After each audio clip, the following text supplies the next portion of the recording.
പ്രാർത്ഥനയ്ക്ക് കിടക്കാം. ഓം നമോ ഭഗവതേ വാസുദേവായ. ഓം നമോ ഭഗവതേ വാസുദേവായ. ഓം നമോ ഭഗവതേ വാസുദേവായ. ഓം നമോ ഭഗവതേ വാസുദേവായ. ഓം നമോ ഭഗവതേ വാസുദേവായ. നാരായണം നമസ്കൃത്യം നരം ചൈവ നരോത്തമം ദേവീം സരസ്വതീം വ്യാസം തതോ ജയമുദിരയേത് നഷ്ടപ്രായേഷു ഭദ്രേഷു നിത്യം ഭാഗവത സേവയാ ഭാഗവതേ ഉത്തമ ശ്ലോകേ ഭക്തിർഭവതി നഷ്ടഗീ മൂകം കരോതി വാചാലം പങ്കും ലംഘയതേ ഗിരി യത്കൃപതമഹം വന്ദേ പരമാനന്ദമാധവം ശ്രീഗുരുദീനധാരിണം ശ്രീചൈതന്യമീശ്വരം സ്വജ്ഞാനതിമിരാന്ധ്യസ്യ ജ്ഞാനാഞ്ജലശലാകയാ ചക്ഷുർമിലിതം യേന തസ്മൈ ശ്രീഗുരുവേ നമഃ. ശ്രീചൈതന്യം മനോഭീഷ്ടം സ്ഥാപിതം യേന ഭൂതലേ സ്വയം രൂപകഥാ മഹ്യം തദാതി സ്വഭാന്തികം. വന്ദേഹം ശ്രീഗുരു ശ്രീയുതപദകമലം ശ്രീഗുരും വൈഷ്ണവാംശ ശ്രീരൂപം സാഗരജാതം സഹന രഘുനാഥാനിതം തം സജീവം സാദേവം സാവധൂതം പരിജനസഹിതം കൃഷ്ണചൈതന്യദേവം ശ്രീരാധാകൃഷ്ണപാദാൻ സഹന ലളിതാ ശ്രീവിശാഖാനിം കാംശാ. ഹേ കൃഷ്ണ കരുണാ സിന്ധു ദീനബന്ധോ ജഗത്പദേ ഗോപേശ ഗോപികാ കാന്ത രാധാ കാന്ത നമസ്തേ. തപ്തകാഞ്ചന ഗൗരാംഗീ രാധേ വൃന്ദാവനേശ്വരി വൃഷഭാനുസുതേ ദേവി പ്രണമാമി ഹരിപ്രിയേ. വാഞ്ചകൽപതരൂപേച്ഛ കൃപാ സിന്ധിഭ്യേവ ച പതിനാം പാവനേഭ്യോ വൈഷ്ണവേഭ്യോ നമോ നമഃ. നമോ വിഷ്ണുപാദായ കൃഷ്ണപ്രേഷ്ഠായ ഭൂതലേ ശ്രീമദേ ഭക്തിവേദാന്ത സ്വാമിന്നിധി നാമിനെ. നമസ്തേ സാരസ്വദേവേ ഗൗരവാണി പ്രചാരിണേ നിർവിശേഷശൂന്യവാദി പാശ്ചാത്യദേശധാരിണേ. ജയ ശ്രീകൃഷ്ണ ചൈതന്യ പ്രഭു നിത്യാനന്ദ ശ്രീ അദ്വൈത ഗദാധര ശ്രീവാസാദി ഗൗരഭക്തവൃന്ദ. ഹരേ കൃഷ്ണ കൃഷ്ണ കൃഷ്ണ ഹരേ ഹരേ.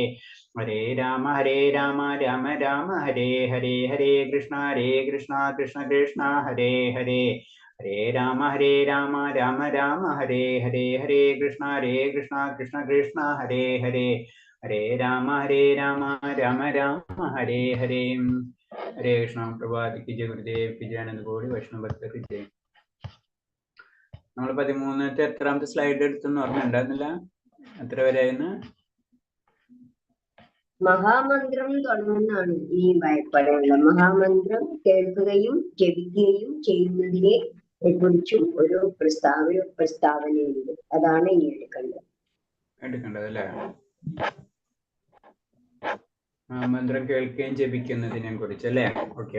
ഹരേ കൃഷ്ണ. അപ്പൊ മന്ത്രത്തിനെ പറ്റി പറഞ്ഞുകൊണ്ടിരിക്കാം. നമ്മൾ 5 മെയിനായിട്ടുള്ള കാര്യങ്ങൾ പറഞ്ഞു. അതിൽ മഹാമന്ത്രത്തിന്റെ കാര്യങ്ങളാണ് പറഞ്ഞത്. മഹാമന്ത്രം കേൾക്കുകയും ജപിക്കുകയും ചെയ്തതിനെ കുറിച്ച് ഒരു പ്രസ്താവമുണ്ട്. സദാ ഭഗവത് കീർത്തനങ്ങൾ പാടുന്ന നാരദന്റെ കയ്യിലെ വീണക്കമ്പിയുടെ കമ്പനങ്ങൾ പുണ്യാത്മാക്കൾക്ക് കേൾക്കാൻ കഴിയുമത്രേ. കാരണം പുണ്യാത്മാക്കൾ, അതായത് ചുരുക്കി പറഞ്ഞാൽ എന്താണ്, നമ്മൾ നാമം ജപിക്കുന്നതോടുകൂടി നമ്മൾ പരിശുദ്ധ അവസ്ഥയിലേക്ക് കടക്കും. അതാണ് ഉദ്ദേശിക്കുന്നത്. അങ്ങനെ പരിശുദ്ധിയിലേക്ക് കടക്കുമ്പോൾ നമ്മൾ അതീന്ദ്ര അവസ്ഥയിൽ എത്തുമ്പോൾ ഇവൻ നാരദ മുനിയുടെ വീണക്കമ്പിയുടെ കമ്പനങ്ങൾ പുണ്യ ആത്മാക്കൾക്ക് കേൾക്കാൻ കഴിയുമത്രേ. ഇതേ കമ്പനങ്ങൾ എന്റെ കർണഗുണങ്ങളിൽ കടന്നിരിക്കുന്നു. ഞാൻ സദാ ഭഗവാന്റെ സാന്നിധ്യം അനുഭവിച്ചറിയുന്നു. ഭൗതിക സുഖത്തോടുള്ള എന്റെ ആസക്തി ക്രമേണ ഇല്ലാതാവുന്നു. അപ്പൊ നാമജപത്തിന്റെ മഹാമന്ത്രത്തിന്റെ പ്രത്യേകത ആണ് പറയുന്നത്. കാരണം എന്ന് വെച്ചാൽ നമ്മള് അങ്ങനെ പരിശുദ്ധിയിലേക്ക് കടക്കുമ്പോൾ പുണ്യാത്മാവിന്റെ അവസ്ഥയിൽ എത്തുമ്പോൾ നമുക്ക് എന്താണ്, ഇവൻ നാരദന്റെ വീണക്കമ്പികളുടെ കമ്പനങ്ങൾ നമുക്ക് മനസ്സിലാക്കാൻ കഴിയുന്ന പറയുന്നത്. അപ്പൊ അതോടുകൂടി നമുക്ക് ഭൗതിക ആസക്തി അല്ലാതും നിൽക്കും. ശ്രീല രൂപഗോസ്വാമി മധുരമണ്ഡലത്തെ ഇങ്ങനെ വർണ്ണിക്കുന്നു. പക്ഷികളുടെയും കളകൂജനം കൊണ്ട് മുഖരിതമായ കദംബ വൃക്ഷങ്ങളുടെ ഇടയിൽ യമുന തീരത്ത് നിൽക്കുന്ന ഭഗവാന്റെ സുന്ദര രൂപം ഞാൻ ഓർക്കുന്നു. ഈ ഓർമ്മകൾ സൗന്ദര്യത്തിന്റെയും പരമാനന്ദത്തിന്റെയും അതീരംഭ സാക്ഷാത്കാരത്തിന്റെയും അലകൾ സദാ എന്നിൽ വന്നടിക്കുന്നു. അപ്പൊ എന്താണ്, രൂപഗോസ്വാമി വീണ്ടും വർണ്ണിക്കുകയാണ്. കാരണം എന്ന് വെച്ച് കഴിഞ്ഞാൽ എന്താ പറയുന്നത്, യമുന തീരത്തുള്ളത് അല്ലെ, വൃക്ഷത്തിന്റെ അവിടെ നിന്ന് ആ വൃക്ഷത്തില് ഭഗവാനെ കാണാൻ സുന്ദര രൂപം ഞാൻ ഓർക്കുന്നു പറയണം. അങ്ങനെ ഓർക്കുന്നുണ്ട്, അതിന് സ്മരണയിലേക്ക് വരണം അല്ലെ. ജപത്തിന് പിന്നെ സ്മരണ, ആ സ്മരണയിലേക്ക് വരും. ഭഗവാന്റെ സ്മരണ വരുമ്പോ തന്നെ നമുക്ക് എന്താണ്, ആ സൗന്ദര്യം, ഭഗവാന്റെ സൗന്ദര്യം നമുക്ക് അറിയാൻ പറ്റും. കാരണം പറയുന്നതെന്ന് വെച്ച് കഴിഞ്ഞാൽ ശരിക്കും വിഷ്ണുവും അതേപോലെ തന്നെ ശ്രീകൃഷ്ണനും തമ്മിലുള്ള വ്യത്യാസത്തിൽ പറയുന്നത്, 64 കലകള്, അതാണ് ശരിക്കും ആര് ഭഗവാൻ ശ്രീകൃഷ്ണനുള്ളത്. അതിൽ 60 വിഷ്ണുവിനുണ്ടെന്ന് പറഞ്ഞു. ഈ 4 ബാലൻസ് ഉള്ളതാണ് ശരിക്കും ഭഗവാനുള്ളത്. അപ്പൊ അതിൽ വരുന്നതാണ് ഏറ്റവും ഇമ്പോർട്ടന്റ് ആയിട്ട് 4 വരുന്നതാണ് സൗന്ദര്യം. ഭഗവാന്റെ സൗന്ദര്യമായാലും ജ്ഞാനമായാലും പിന്നെ ശക്തി പിന്നെ ആനന്ദം, ഈ 4 കാര്യങ്ങള് ഭഗവാൻ വിഷ്ണു എന്ന് പറഞ്ഞ ഭഗവാന്റെ അവതാരം എന്നറിയാം. അപ്പൊ അവതാരത്തിൽ നിന്ന് ഭഗവാനെ മാറ്റി നിർത്തുന്നത് ഈ 4 കാര്യങ്ങളാണ്. ഒന്ന് ഭഗവാന്റെ സൗന്ദര്യം, ഭഗവാന്റെ ശക്തി, ഭഗവാന്റെ ജ്ഞാനം, ഭഗവാന്റെ ആനന്ദം. അപ്പൊ ആ 4 കാര്യങ്ങൾ. അപ്പൊ അതിലെ സൗന്ദര്യത്തെ പറ്റി ആര്യ രൂപഗോസ്വാമി പറയാണ്, ആ സൗന്ദര്യം എന്നെ പരമാനന്ദത്തിനും അതീന്ദ്ര സാക്ഷാത്കാരത്തിന്റെ അലകൾ സദാ വന്നടിക്കുന്നു. പിന്നെ മധുരമണ്ഡലത്തിൽ തന്നെ വീണ്ടും പറയുന്നതാണ്, മധുരമണ്ഡലത്തിലും വൃന്ദാവനത്തിലും ഈ അനുഭവം ഭക്തന്മാർക്ക് അല്ലാത്തവർക്ക് പോലും ഉണ്ടാകുന്നുണ്ട്.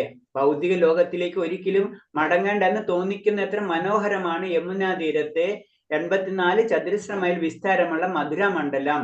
അപ്പൊ പിന്നെ ആ സ്ഥലത്തിന് നമ്മൾ പറയും അല്ലെ, കാരണം ഭഗവാന്റെ ലീലകൾ നടന്ന സ്ഥലം സാധാരണ സ്ഥലങ്ങളല്ല, അത് ആത്മീയമായിട്ടുള്ള ബന്ധപ്പെട്ട സ്ഥലങ്ങളാണ്. അപ്പൊ എന്താണ് ഈവൻ, കാരണം എന്താണ് അവിടെ കൂടുതൽ എന്താണ് ഭൗതികമായിട്ട് ആത്മീയമായിട്ടുള്ള വ്യക്തികളാണ് അവിടെ കൂടുതൽ വരാം അല്ലെ, ജനറലായിട്ട് ചിന്തിച്ചു കഴിഞ്ഞാൽ.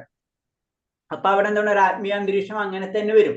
അപ്പൊ അതിലൊരു ഇത്തിരി കുറച്ച് ഭൗതികത ഉള്ള വ്യക്തി അവിടെ ചെന്നാൽ എന്തായാലും എന്താണ് ആത്മീയ തലത്തിലേക്ക് കടക്കും. വളരെ സിമ്പിൾ ആയിട്ട് പറഞ്ഞു കഴിഞ്ഞാൽ ഏതാണ് കൂടുതൽ അവിടെ എന്താണ് ആത്മീയമായിട്ടുള്ള വ്യക്തികളാണ് കൂടുതൽ എന്ന് വെച്ച് കഴിഞ്ഞാൽ നമ്മൾ അവിടെ കടന്നു ചെന്നാൽ അതിന് നമ്മൾ സാധുസംഘത്തിന് ഇമ്പോർട്ടൻസ് കൊടുക്കുന്നത്. സാധുസംഘത്തിൽ എന്താണ് നമുക്ക് കുറച്ച് ഭക്തി കുറവാണ്, വേറെ എന്തെങ്കിലും ഉണ്ടെങ്കിലും നമ്മൾ ആ സാധുസംഘത്തിൽ കൂടെ ഭക്തിയിലേക്ക് കടക്കും.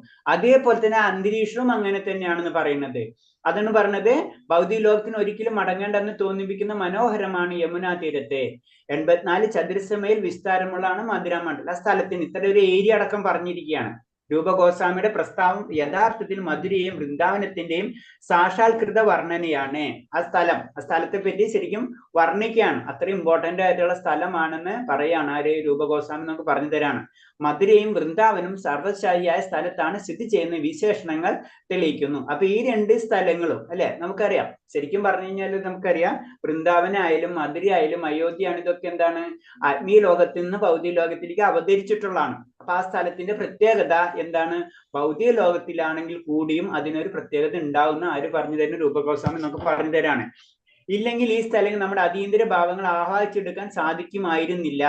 കാരണം നമുക്ക് മറ്റുള്ള സ്ഥലങ്ങൾ പോലെയല്ല ഭഗവാൻ ലീലകളാടിയിട്ടുള്ള സ്ഥലങ്ങൾ. അത് നമ്മൾ അവിടെ ചെല്ലുമ്പോൾ നമുക്കൊരു അതീന്ദ്ര അവസ്ഥ അനുഭവപ്പെടുന്നുണ്ട് എന്ന് പറഞ്ഞു. അപ്പൊ അനുഭവപ്പെടണമെങ്കിൽ ആ സ്ഥലത്തിന് ഒരു പ്രത്യേകത ഉണ്ടാവും എന്ന് തന്നെയാണ് പറയുന്നത്. ഇത്തരം അതീന്ദ്ര ഭാവങ്ങൾ മധുരയിലെ വൃന്ദാവനത്തിലെ കടക്കുന്ന നിമിഷത്തിൽ തന്നെ മാറ്റമില്ലാതെ നമ്മളിൽ ഉണർത്തപ്പെടുന്നുണ്ട്. ആ സ്ഥലത്തേക്ക് കടക്കുമ്പോൾ തന്നെ നമ്മൾ അറിയാതെ തന്നെ നമ്മൾ അതീന്ദ്ര ഭാവത്തിലേക്ക്, പരിപൂർണമല്ലെങ്കിലും കുറച്ചെങ്കിലും നമുക്ക് അവിടെ നിന്ന് കിട്ടും അല്ലെ. കാരണം നമ്മുടെ അളവിനനുസരിച്ച് നമുക്ക് എങ്ങനെ ആകാംക്ഷ അതിനനുസരിച്ചായിരിക്കും അവിടെ നിന്ന് കിട്ടുക.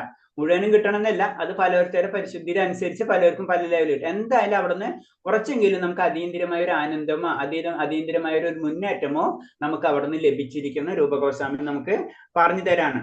ഭക്തിയുത സേവനത്തെ കുറിച്ചുള്ള ഈ പ്രസ്താവനകൾ അതിശയോക്തിപരമെന്ന് തോന്നിയേക്കാം. അപ്പൊ സാധാരണ ജീവിതത്തിൽ നമ്മൾ യുക്തിപരമായിട്ടൊക്കെ ചിന്തിക്കുമ്പോൾ നമുക്ക് ഇത് അതിശോക്തിയായിരിക്കും അല്ലെ, ഇതെങ്ങനെ നടക്കുന്നു, ആത്മീയമായിട്ടുള്ള സ്ഥലത്ത് നമ്മൾ ചെന്നെങ്ങനെ ആത്മീയം നമുക്ക് ലഭിക്കും എന്ന് തോന്നും. എന്നാൽ ഇതിൽ അതിശോക്തിയെ സ്പർശമില്ല. മതഗ്രന്ഥങ്ങൾ അനുസരിച്ച് പല ഭക്തന്മാർക്കും ഇത്തരം സമ്പർക്കത്തിന്റെ ബലം ഉണ്ടായെന്ന് വളരെ പെട്ടെന്നായിരുന്നു. എല്ലാവർക്കും ഇത് സാധിച്ചിട്ടില്ലെങ്കിലും ഉദാഹരണത്തിന് ക്ഷേത്രത്തിൽ സുഗന്ധ വസ്തുക്കൾ ഘ്രാണിച്ച് നിമിഷത്തിൽ തന്നെ കുമാരന്മാർ ഭക്തന്മാരായി തീർന്നു. നമുക്ക് കാരണം എന്ന് വെച്ച് കഴിഞ്ഞാൽ സാധാരണ രീതിയിൽ എല്ലാവർക്കും ഉണ്ടാവണം എന്നല്ല അങ്ങനെ പറഞ്ഞത്. കാരണം എന്താണ്, പക്ഷെ എന്താണ് ഭക്തിയിൽ ചെറിയൊരു അംശമുള്ളവർക്ക് അത് പെട്ടെന്ന് കിട്ടും. അതിന് ഉദാഹരണം കുമാരന്മാര്, ബ്രഹ്മാവിന്റെ 4 കുമാരന്മാരെ കാര്യം നമുക്കറിയാം. അതാണ് ഇത് പറയുന്നത്. ഉദാഹരണത്തിന് ക്ഷേത്രത്തിന്റെ സുഗന്ധ വസ്തു ഘ്രാണിച്ച നിമിഷത്തിൽ കുമാരന്മാർ ഭക്തന്മാരായിരുന്നു. കൃഷ്ണനെ കുറിച്ചുള്ള കേട്ട നിമിഷത്തിൽ തന്നെ തന്റെ സുന്ദരിയായ കാമുകിയെ പോലും ഉപേക്ഷിച്ച് വില്യമംഗ താക്കൂർ മധുരയിലും വൃന്ദാവനത്തിലെത്തി ഒരു തികഞ്ഞ വൈഷ്ണവനായി മാറി. അപ്പൊ ഭഗവാന്റെ കഥകൾ കേട്ട നിമിഷത്തിൽ തന്നെ വില്യമംഗ ഠാക്കൂറിനെ പറ്റി നമുക്കറിയാം അല്ലെ കഥ. അപ്പൊ അദ്ദേഹം എന്ത് ചെയ്തെന്ന് വെച്ച് കഴിഞ്ഞാൽ അത് കേട്ടോടെ തന്നെ പിന്നെ സ്വന്തം സുന്ദരിയെ കാമുക ഉപേക്ഷിക്കേണ്ട അവസ്ഥയിലേക്കൊക്കെ ആർക്ക് പോകാൻ പറ്റി, വില്യമംഗല ഠാക്കൂറിന് പോകാൻ പറ്റിയെന്ന് പറഞ്ഞു. അത്രയാണ് ഭഗവാന്റെ കഥകൾക്ക്. അതിൽ കീർത്തനം അല്ലെ ആ ശ്രവണത്തിനൊക്കെ ആ ഇമ്പോർട്ടൻസ് വീണ്ടും നമുക്ക് പറഞ്ഞു തരാണ് ഇതൊക്കെ. അപ്പൊ ഇത്രയുള്ളത് ബേസിക് പറയണെന്ന് വെച്ച് കഴിഞ്ഞാൽ ആ സ്ഥലങ്ങൾ തന്നെ പ്രത്യേകതയുള്ളതാണ്. അപ്പൊ നമ്മൾ അതിനെ സന്ദർശിക്കണം എന്ന് പറഞ്ഞ ആത്മീയ സ്ഥലങ്ങൾ, പ്രത്യേകിച്ച് ഭഗവാന്റെ ലീലകൾ ആടിയ സ്ഥലങ്ങൾ സന്ദർശിക്കുക മാത്രമല്ല അവിടെ വസിക്കുകയും ചെയ്യണം എന്ന് പറയുന്നത്. അപ്പൊ അങ്ങനെ വസിക്കുന്നതിൽ കൂടിയ നമുക്ക് ആ ആനന്ദം നമുക്ക് അനുഭവപ്പെടും എന്ന് പറയുന്നത്. അതൊരു അതിശയോക്തിയുള്ള കാര്യമല്ല, അത് ഉള്ള കാര്യമാണെന്ന് രൂപ ഗോസ്വാമി അടിയുറച്ച് പറഞ്ഞിരിക്കുകയാണ്. ഇതൊന്നും കഥയോ അതിശോക്തിയോ അല്ല, ഇവയെല്ലാം വസ്തുക്കൾ തന്നെയാണ്. എല്ലാ ഭക്തന്മാർക്കും ഇതുപോലെ അനുഭവം കൊള്ളണമെന്നില്ല. ഓക്കെ, എല്ലാവർക്കും ഉണ്ടാവണക്കൊള്ളണമെന്നില്ല. ഇനി ലേശം അതിശോക്തി പരമാണെങ്കിൽ തന്നെ ക്ഷണികമായ ഭൗതിക സൗന്ദര്യത്തിൽ നിന്ന് കൃഷ്ണബോധത്തിലേക്ക്, നിത്യ സൗന്ദര്യത്തിലേക്ക് വേണ്ടി നമ്മളെ ശ്രദ്ധ തിരിച്ചുവിടാൻ വേണ്ടി അവയെ യഥാർത്ഥമായി കണക്കാക്കണം. ഇപ്പൊ നമുക്ക് മുഴുവനും നമുക്ക് കിട്ടിയില്ലെങ്കിലും നമ്മൾ എന്താണ്, നമ്മളെ ഇന്ദ്രിയങ്ങളെ അവിടെ ചെന്ന് കഴിഞ്ഞാൽ എനിക്ക് ഭഗവാന്റെ ഒരു ശക്തി കിട്ടും, ഭഗവാന്റെ ശക്തി നമുക്ക് ഒരു അതീന്ദ്രിയ അവസ്ഥയിലേക്ക് കടക്കാൻ കഴിയുമെന്ന് നമ്മൾ മനസ്സിൽ ഉറപ്പിക്കണം എന്നാ പറയുന്നത്. അപ്പൊ രണ്ട് രീതിയിൽ കാണാം. ഒന്ന്, അവിടെ പോയി കഴിഞ്ഞാൽ നമുക്ക് ലഭിക്കും, ഒന്നാമത്തെ കാര്യം. ഇനി എല്ലാവർക്കും അത് ലഭിക്കണമെന്നില്ല. മൂന്നാമത്തെ കാര്യം എന്താണ്, ഇത് കുറച്ച് അതിശോക്തി ആണെങ്കിൽ തന്നെയും നമ്മളെ മനസ്സിൽ എന്താണ്, നമ്മൾ ഉറപ്പിക്കുക, കാരണം അവിടെ ചെന്ന് എനിക്ക് അത് കിട്ടും എന്നും നമുക്ക് സങ്കല്പം എടുക്കാന്ന് പറയില്ലേ, ആ ഈ സങ്കല്പത്തിൽ നിന്ന് തന്നെയാണ് നമ്മൾ ആ കാര്യങ്ങളെല്ലാം ഡെവലപ്പായിട്ട് വരുന്നത്. അവയെ യഥാർത്ഥമായി കണക്കാക്കണം. അതേസമയം സ്വതः കൃഷ്ണബോധമുള്ള സമ്പർക്കമുള്ള ഒരാളിനെ ഈ വിവരിച്ച അനുഭവങ്ങളൊന്നും അസാധാരണമല്ലെന്ന് ദാനം.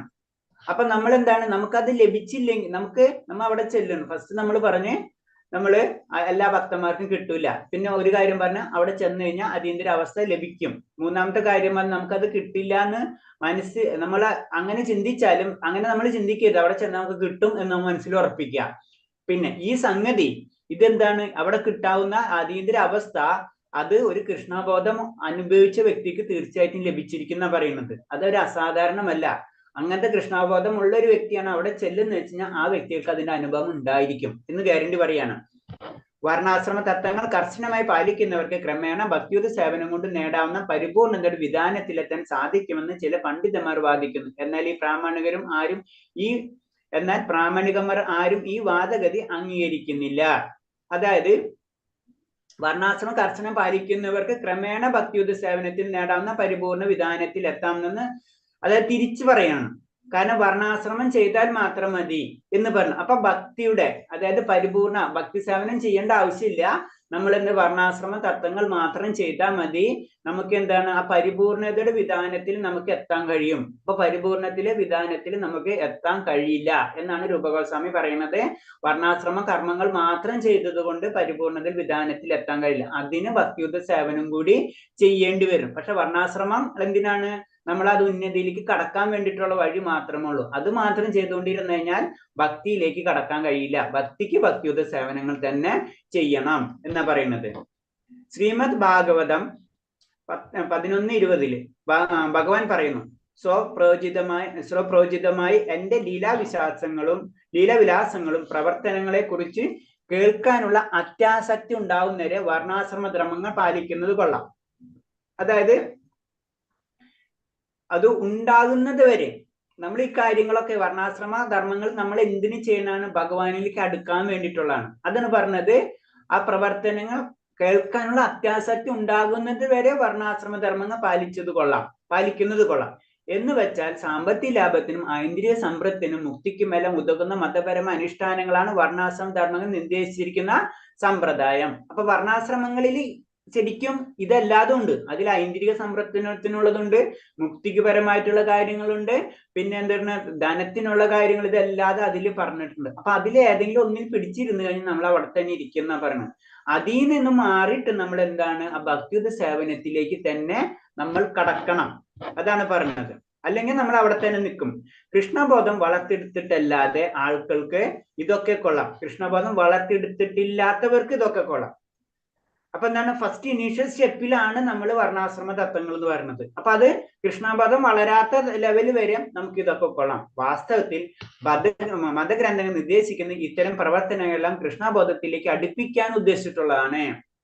പക്ഷെ എന്താണ് നമുക്കറിയാം, വേദങ്ങൾ തന്നെ പറഞ്ഞാൽ ഭഗവാനിൽ നിന്ന് വന്നിട്ടുള്ളതാണ് അല്ലെ. അപ്പൊ അൾട്ടിമേറ്റ് ഭഗവാനിൽ തന്നെ എത്താൻ വേണ്ടിയിട്ടാണ് വേദങ്ങൾ പറയുന്നത് തന്നെ. അപ്പൊ എന്താണ് ഇതിൽ പറഞ്ഞിട്ടുള്ളത്, അതിൽ നമ്മൾ ശ്രദ്ധിച്ചു കഴിഞ്ഞാൽ നമുക്ക് മനസ്സിലാക്കും ഇതെല്ലാം ഭഗവാനിലേക്ക് അടുപ്പിക്കാനുള്ളതാണ്. എന്നാൽ പരോക്ഷ കൂടാതെ തന്നെ കൃഷ്ണപ്രേമം വികസിച്ചിട്ടുള്ള ആൾ മതഗ്രന്ഥങ്ങളിൽ പറയുന്ന ധർമ്മങ്ങൾ അനുഷ്ഠിക്കേണ്ടി വരില്ല.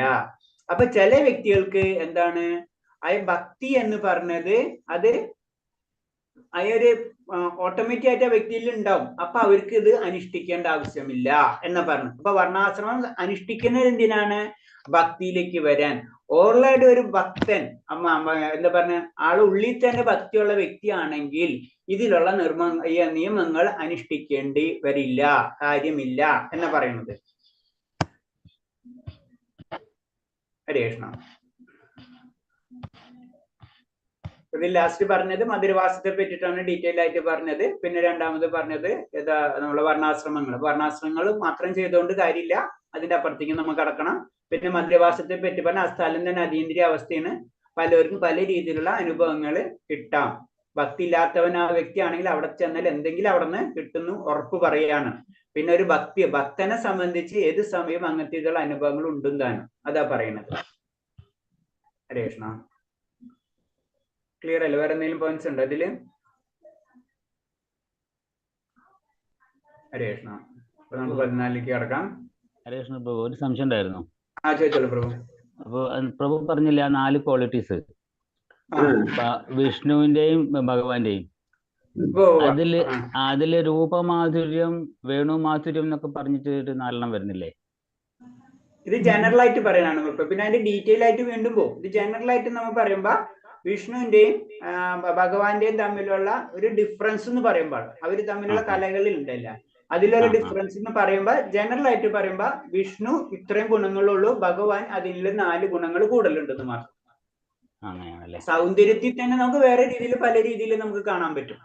അതാണ് രൂപമാധുര്യം എന്ന് പറഞ്ഞത്. അതന്നെ, അത് പല രീതിയിൽ നമുക്ക് കാണാൻ പറ്റും. ഇതെന്ന് പറഞ്ഞാൽ ഫസ്റ്റ് ഡിവിഷൻ ജനറൽ ആയിട്ട് പറയുമ്പോ. ഹരേ കൃഷ്ണ. ഹരേ കൃഷ്ണ. ആ 4 ഒന്നും ഇടണേ. അത് 4 എത്രേ ഉള്ളൂ. ഒന്ന് നമ്മളെ സൗന്ദര്യം, ഭഗവാന്റെ സൗന്ദര്യം നമുക്കറിയാം അല്ലെ, ഭഗവാനെ പോലെ സൗന്ദര്യമുള്ളൂ. പിന്നെ ഭഗവാന്റെ ശക്തി അല്ലെ, ഭഗവാന്റെ ശക്തി, പിന്നെ ഭഗവാന്റെ സൗന്ദര്യം, പിന്നെ ആനന്ദം. ഭഗവാന്റെ ആനന്ദം നമുക്ക് ലഭിക്കില്ല. പിന്നെ ഭഗവാനെ പോലെയുള്ള ആനന്ദം ആയിരിക്കില്ല. പിന്നെ ഭഗവാനെ പോലുള്ള ജ്ഞാനം അല്ലെ, എല്ലാവരും ഭഗവാനുണ്ട് അല്ലെ. ഈ 4 കാര്യങ്ങൾ അതിൽ തന്നെ കുറെ ഡിവൈഡേഷൻ ഒക്കെ വരും. ജനറൽ ആയിട്ടുള്ള ഒരു കാര്യം പറഞ്ഞാണ്. Hare Krishna. Hare Krishna. Thank you Prabhu. Hare Krishna. Thank U.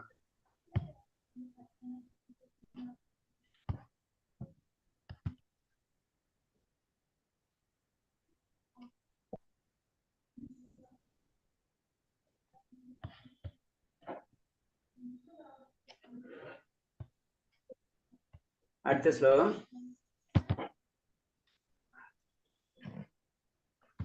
അടുത്തത് ചാപ്റ്റർ പറഞ്ഞത് ഭക്തിപരമായ യോഗ്യതകൾ. അത് തന്നെ നമുക്ക് മനസ്സിലാവും യോഗ്യതകൾ എന്തൊക്കെയാണ് ഭക്തിപരമായിട്ടുള്ള യോഗ്യതകൾ. ഭഗവാൻ ഭഗവതിയിൽ പറഞ്ഞിട്ടുണ്ട്, ഭക്തി സേവനത്തിലൂടെ മാത്രമേ എന്നെ മനസ്സിലാക്കാൻ കഴിയൂ എന്ന് ഭഗവാൻ പറയുന്നുണ്ട് അല്ലെ. ഗീതയുടെ തുടക്കത്തിൽ അർജുനൻ പറയുന്നു, നീ എന്റെ ഭക്തനായതുകൊണ്ട് ഈ രഹസ്യങ്ങൾ ഞാൻ നിനക്ക് പഠിപ്പിച്ചു തരാം എന്നാ പറയുന്നത് അല്ലെ. അപ്പൊ ഒരു എന്താ പറയുന്ന ഒരു ഭക്തന് മാത്രമേ ഭക്തിയുത സേവനം ചെയ്യാൻ, ഭക്തി സേവനത്തിലൂടെ മാത്രമേ എന്നെ മനസ്സിലാക്കാൻ കഴിയുള്ളൂ. അപ്പൊ ഭക്തി ഇല്ലാത്തവൾക്ക് ഭഗവാനെ മനസ്സിലാക്കാൻ കഴിയില്ല. അപ്പൊ ഭക്തിക്ക് വേണ്ടിയാണ് നമ്മൾ പല കാര്യങ്ങളും ചെയ്യേണ്ടത്. ആ മാർഗം ചൈതന്യ മഹാപ്രഭുവിന്റെ ഉപദേശങ്ങളിൽ വരുന്നതാണ് മെയിനായിട്ട് എന്താ പറയുന്നത്, ഒന്ന് മാർഗം, ഒന്ന് ലക്ഷ്യം, പിന്നെ ആ സംബന്ധം, ആ ബന്ധം അല്ലെ. 3 കാര്യങ്ങളാണുള്ളത്. ഒന്ന് നമുക്ക് എന്താണ് ലക്ഷ്യം, ഭഗവാനിലേക്ക് എത്താണ്. ഭഗവാനായിട്ടുള്ള ബന്ധം നമുക്കുള്ള എന്താണ്, നമ്മള് ജീവനും ഭഗവാൻ പരമാത്മാവാണ് അല്ലെ. അപ്പൊ നമ്മൾ ഭഗവാനായിട്ടുള്ള ബന്ധമുണ്ട്, അത് നമുക്കറിയണം. രണ്ടാമത്തെ ഏത് മാർഗത്തിൽ കൂടിയാണ്, ആ മാർഗമാണ് നമ്മൾ പറയുന്നത് നാമജപം അല്ലെ, കലിയുഗത്തിന്റെ ധർമ്മം. അപ്പൊ ആ നാമജപം, അതായത് ആ ഭഗവാനും നാമം ഒന്ന് തന്നെ എന്നുള്ള കൺസെപ്റ്റ്. രണ്ടാമത്തെ ലക്ഷ്യം, ഭഗവാനിലേക്ക് എത്താം. അപ്പൊ ഇത് ചെയ്യണമെങ്കിൽ അപ്പൊ ഭക്തി ഇല്ലാതെ ഭഗവാനെ കിട്ടില്ല. അതാണ് ഇതിലൊന്നും കൂടെ പറഞ്ഞത്, നീ എന്റെ ഭക്തനായതുകൊണ്ട് ഈ രഹസ്യങ്ങൾ ഞാൻ പഠിപ്പിച്ചു തരാം. വൈദിക ജ്ഞാനം എന്നാൽ ഭഗവാനെ അറിയുക എന്നതാണ്. വൈദിക ജ്ഞാനം എന്നാൽ അപ്പൊ വൈദിക ജ്ഞാനം അപ്പൊ അത് ഭഗവാനെ അറിയുക എന്നതാണ്. അദ്ദേഹത്തിന്റെ രാജ്യത്തെ പ്രവേശിക്കാനുള്ള മാർഗം ഭക്തിയുത സേവനവും. അപ്പൊ ഭക്തിയുത സേവനം എന്ന് പറഞ്ഞാൽ അദ്ദേഹത്തിന്റെ രാജ്യത്തേക്ക് പ്രവേശിക്കാനുള്ളതാണ്. ആധികാരിക മതഗ്രന്ഥങ്ങളെല്ലാം ഈ കാര്യം അംഗീകരിക്കുന്നുണ്ട്. എല്ലാ ഗ്രന്ഥങ്ങളിലും ഇത് തന്നെ പറയണത്, ഭക്തിയുടെ മാത്രമേ ഭഗവാന്റെ അടുത്തേക്ക് അല്ലെങ്കിൽ ഭഗവാന്റെ ലോകത്തിലേക്ക് നമുക്ക് കടക്കാൻ കഴിയുള്ളൂ. താത്വിക ഗവേഷണത്തിന്റെ മറ്റുള്ളവരെ പരാജയപ്പെടുത്തുന്നതിനുള്ള ശ്രമത്തിൽ അവർക്ക് ഭക്തി ഉന്മേഷം വളർത്താൻ കഴിയാതെ പോകുന്നു. താത്വിക ഗവേഷണം ഇപ്പൊ നമ്മൾ പറഞ്ഞത് ജനറൽ ആയിട്ട് നമ്മൾ ഭക്തിയോഗം, കർമ്മയോഗം, അതേപോലെ തന്നെ ജ്ഞാനയോഗം ജനറൽ ആയിട്ട് പറയും അല്ലെ. അതിലെ കർമ്മയോഗം എന്ന് പറഞ്ഞാൽ കർമ്മത്തിലൂടെ അതിൽ നമ്മളെ കർമ്മങ്ങളെല്ലാം ഭഗവാന് സമർപ്പിക്കുന്നത്. ജ്ഞാനയോഗം അപ്പൊ അതിൽ കൂടിയാണ് നമുക്ക് ഏത് കർമ്മയോഗം. പിന്നെ വരുന്നതാണ് ജ്ഞാനയോഗം. ജ്ഞാനയോഗത്തിൽ എന്താണ്, നമ്മൾ ഭഗവാൻ അറിയാണ് ജ്ഞാനത്തിൽ കൂടി അല്ലെ. ഭക്തിയോഗം എന്താണ്, ഭഗവാനെ നമ്മള് സാക്ഷാത്കരിക്കുകയാണ്. അപ്പൊ ജനറൽ ആയിട്ട് വരുന്നത്. അപ്പൊ ഭഗവാൻ സാക്ഷാത്കരിക്കുന്നെങ്കിൽ എന്ത് വേണം, ഭക്തി വേണം. അതാണ് ഇതിൽ പറഞ്ഞത്. അല്ലാതെ നമുക്ക് ജ്ഞാനം കൊണ്ടൊന്നും നമുക്ക് മനസ്സിലാൻ പറ്റില്ല, ഭഗവാനെ കിട്ടൂല. ഭഗവാൻ എന്താണെന്ന് അറിയാന്നല്ലാണ്ട് അതിന് ഭഗവാനെ സാക്ഷാത്കരിക്കാൻ നമുക്ക് കഴിയില്ല. അതിന് ഭക്തി തന്നെ വേണം. അതിന് താത്വിക ഗവേഷണത്തിനോ മറ്റുള്ളവരെ പരാജയപ്പെടുത്താനുള്ള ശ്രമത്തിൽ അവർക്ക് ഹർഷോന്മാദം വളർത്താൻ കഴിയാതെ പോകുന്നു. മറ്റുള്ളവരെ തോൽപ്പിക്കുക എന്നുള്ള രീതിയിൽ അതുകൊണ്ടൊന്നും ഒരു കാര്യമില്ല എന്ന് പറയുന്നത്. ഞാനല്ല ഇമ്പോർട്ടൻസ്, ഭക്തി തന്നെയാണ് ഇമ്പോർട്ടൻസ് എന്ന് പറയുന്നത്. നമ്മളെ ഭഗവാന്റെ 3 അവസ്ഥകളെ പറ്റി പറയുന്നുണ്ടല്ല, ബ്രഹ്മസാക്ഷാത്കാരം, പരമാത്മാ സാക്ഷാത്കാരം, അതേപോലെ തന്നെ ഭഗവാൻ സാക്ഷാത്കാരത്തില്. ആ ബ്രഹ്മസാക്ഷാത്കാരത്തിലാണ് ആദ്യത്തെ മാക്സിമം ജ്ഞാനികൾ എത്താം. മാക്സിമം ജ്ഞാനികള് അവിടെ വരെ എത്തുള്ളൂ, ബ്രഹ്മസാക്ഷാത്കാരം വരുള്ളൂ. മറ്റെല്ലാം എന്താണ്, നമുക്കറിയാം പരമാത്മാ സാക്ഷാത്കാരത്തിന് ധ്യാനം അല്ലെ യോഗ, അതിൽ വരുമ്പോ ഭക്തി യോഗക്കാരാണ് ശരിക്കും അവിടെ കിടക്കാം ഭഗവാന്റെ ഭക്തി, അതായത് ഭഗവാൻ സാക്ഷാത്കാരത്തിലേക്ക് കടക്ക എന്ന് പറയുന്നത്. അതിന് ഇതിൽ പറയുന്നത് അത് ശ്രീമദ് ഭാഗവതത്തിൽ കൃഷ്ണൻ പറയുന്നു, ഉദ്ധവരെ എന്റെ സേവനം ഗൗരവമാക്കിയെടുക്കുന്നവർക്ക് ദാർശന അഭിമുഖങ്ങളും കൃത്യമായി ത്യാഗവും ഒരു തരത്തിൽ ഗുണം ചെയ്യില്ല. അപ്പൊ ശരിക്കും എന്നെ വളരെയധികം എന്ന് പറഞ്ഞ ഗൗരവമായിട്ട് എടുത്തു കഴിഞ്ഞാൽ പിന്നെ ദാർശന അഭിമുഖങ്ങളും കൃത്യമായ ത്യാഗമൊന്നും ഗുണം ചെയ്യില്ല. കാരണം എന്താ വെച്ചാൽ അവരൊക്കെ താഴ്ന്ന പടിയിലേ വന്ന് നിൽക്കുള്ളൂ എന്നാ പറയുന്നത്. ഇപ്പൊ നമ്മൾ ജ്ഞാനയോഗി ആയില്ലെങ്കിൽ പിന്നെ കർമ്മയോഗി ആണെങ്കിലും ഏതാണെങ്കിലും ഭക്തിയോഗിക്ക് മാത്രമേ ആ ഗൗരവമായിട്ട് എടുക്കണുള്ളൂ, ബാക്കിയുള്ളവരെ ഗൗരവത്തിൽ എത്തിയിട്ടില്ല എന്നാ പറയുന്നത്. എന്റെ ഭക്തനായി തീരുന്നതോടെ ഭൗതിക സുഖങ്ങളുടെ ത്യാഗം കൊണ്ടുണ്ടാകുന്ന ബലം താനെ കൈകൊള്ളും. അപ്പൊ എന്താണ്, എന്റെ ഭക്തനാകുമ്പോൾ നമുക്ക് വിരക്തിയുടെ ആവശ്യമില്ല, അത് താനെ വന്നുകൊള്ളുന്ന പറയുന്നത്. അതാണ് ഭക്തനായി തീരുന്നതോടെ ഭൗതിക സുഖങ്ങളുടെ ത്യാഗം കൊണ്ടുണ്ടാകുന്ന ബലം താനെ കൈവന്നുകൊള്ളും. അത് പിന്നെ സ്പെഷ്യലായിട്ട് നമ്മൾ ചെയ്യേണ്ട ആവശ്യമില്ല. പരമസത്യം എന്തെന്നറിയാൻ വേണ്ട ജ്ഞാനവും അതോടെ സംജാപ്തമാകും. അപ്പൊ ജ്ഞാനവും കിട്ടും അവിടെ നിന്ന്. ഭക്തിയുത സേവനത്തിന്റെ പരീക്ഷണം അതാണ്. ഭക്തൻ ഒരിക്കലും ഇരുട്ടിൽ തപ്പേണ്ടി വരില്ല, കാരണം അവൻ്റെ ഉള്ളിൽ ഭഗവാൻ തന്നെ പ്രകാശം വരുത്തും. അപ്പൊ വളരെ സിമ്പിൾ ആയിട്ട് നമുക്ക് പറഞ്ഞാണ് ഭക്തി എന്ന് പറഞ്ഞാൽ എൻ്റർലി ഡിഫറെന്റ് ആണ്. പിന്നെ കുറെ മാർഗങ്ങളുണ്ട്, ഇത് രണ്ടും രണ്ടാണ് എന്ന് നമുക്ക് പറഞ്ഞു തരാണ്. ഭക്തി മാർഗത്തിൽ കൂടെ നമുക്ക് എല്ലാതും കിട്ടും, ഇതിൽ പല പല കാര്യങ്ങളും കിട്ടും. അതാണ് ഇതിൽ പറഞ്ഞത് വരുന്നത്. അപ്പൊ ഇതിൽ പറഞ്ഞത് ഭക്തനാണെങ്കിൽ ഇരുട്ടിൽ തപ്പേണ്ടി വരില്ല, ആൾക്ക് മാർഗം കറക്റ്റ് ആയിട്ടുണ്ട്. കാരണം ഉള്ളിൽ തന്നെ ഭഗവാൻ ഇരുന്ന എല്ലാ കാര്യങ്ങളും പറഞ്ഞു തരുന്ന പറയുന്നത്. അതിന് അവന്റെ ഉള്ളിൽ ഭഗവാൻ തന്നെ പ്രകാശം പരത്തും. പിന്നെ ഭഗവാന്റെ തന്നെ ഉപദേശം ഭാഗവതത്തിൽ പറഞ്ഞത് ഇങ്ങനെ തുടരുന്നു, ബലകാംക്ഷയോട് ചെയ്യുന്ന കർമ്മങ്ങളിൽ നിന്നും തപാനുഷ്ഠാനങ്ങളിൽ നിന്നും ഉളവാകുന്ന ലാഭം, ദാർശനികമായ വിജ്ഞാനത്തിന്റെ സംസ്കാരം, ത്യാഗം, യോഗ സാധനകൾ, ദാനധർമ്മങ്ങൾ തുടങ്ങിയവയിൽ നിന്നുണ്ടാകുന്ന നേട്ടങ്ങൾ എന്റെ ഭക്തന്മാർക്ക്, അതായത് സ്നേഹപൂർവ്വം എന്നെ സേവിക്കുന്നവർക്ക് സ്വയം വന്നു ചേരും. അത് വീണ്ടും റിപ്പീറ്റ് ചെയ്യാണ്. കാരണം രൂപഗോസ്വാമി എന്താ ചെയ്യുന്നതെന്ന് വെച്ച് കഴിഞ്ഞാല് പറഞ്ഞ കാര്യം എല്ലാ ഗ്രന്ഥങ്ങളിൽ നിന്നെടുത്ത് പല പ്രാവശ്യമായിട്ട് നമുക്ക് പറഞ്ഞു തരുന്നുണ്ട്. ഭക്തിയാണ്, നമ്മൾ ഭക്തി രസാമൃത സുന്ദരമാണ് പഠിക്കുന്നത് അല്ലെ. അപ്പൊ ഭക്തിയുടെ കാര്യങ്ങൾ ഏതൊക്കെ ഗ്രന്ഥങ്ങളിലാണ് പറഞ്ഞിട്ടുള്ളത് അതിന്റെ ശ്ലോകങ്ങൾ റിപ്പീറ്റ് ചെയ്ത് നമുക്ക് പറഞ്ഞുകൊണ്ടിരിക്കുകയാണ്. അപ്പൊ ഇതിൽ വീണ്ടും പറയുന്നത് എന്താണ്, കാരണം ഭക്തിയിൽ കൂടെ പോയി കഴിഞ്ഞാൽ, ഭക്തി ഉണ്ടായി കഴിഞ്ഞാൽ നമ്മൾ തപാനുഷ്ഠാനങ്ങളിൽ നിന്ന് കിട്ടുന്നതോ കർമ്മങ്ങളിൽ ചെയ്യുന്നതോ അതേപോലെ ദാർശനിക വിജ്ഞാനത്തിൽ നിന്നോ യോഗ സാധനകള് ദാനധർമ്മങ്ങൾ ഇതിൽ നിന്നൊക്കെ കിട്ടുന്നത് എല്ലാതും എന്തിൽ നിന്ന് കിട്ടും, ഭക്തന്മാർക്ക് കിട്ടും എന്നാ പറയുന്നത്. അത്രയും ഇമ്പോർട്ടൻസ് ആണ്, നമ്മൾ ഇമേജ് ചെയ്യാൻ പറ്റേണ്ട അത്രയും ഉന്നത തലത്തിലാണ് ഭക്തന്റെ നില എന്ന് ഭാഗവതത്തിൽ പറഞ്ഞു തരാണ്.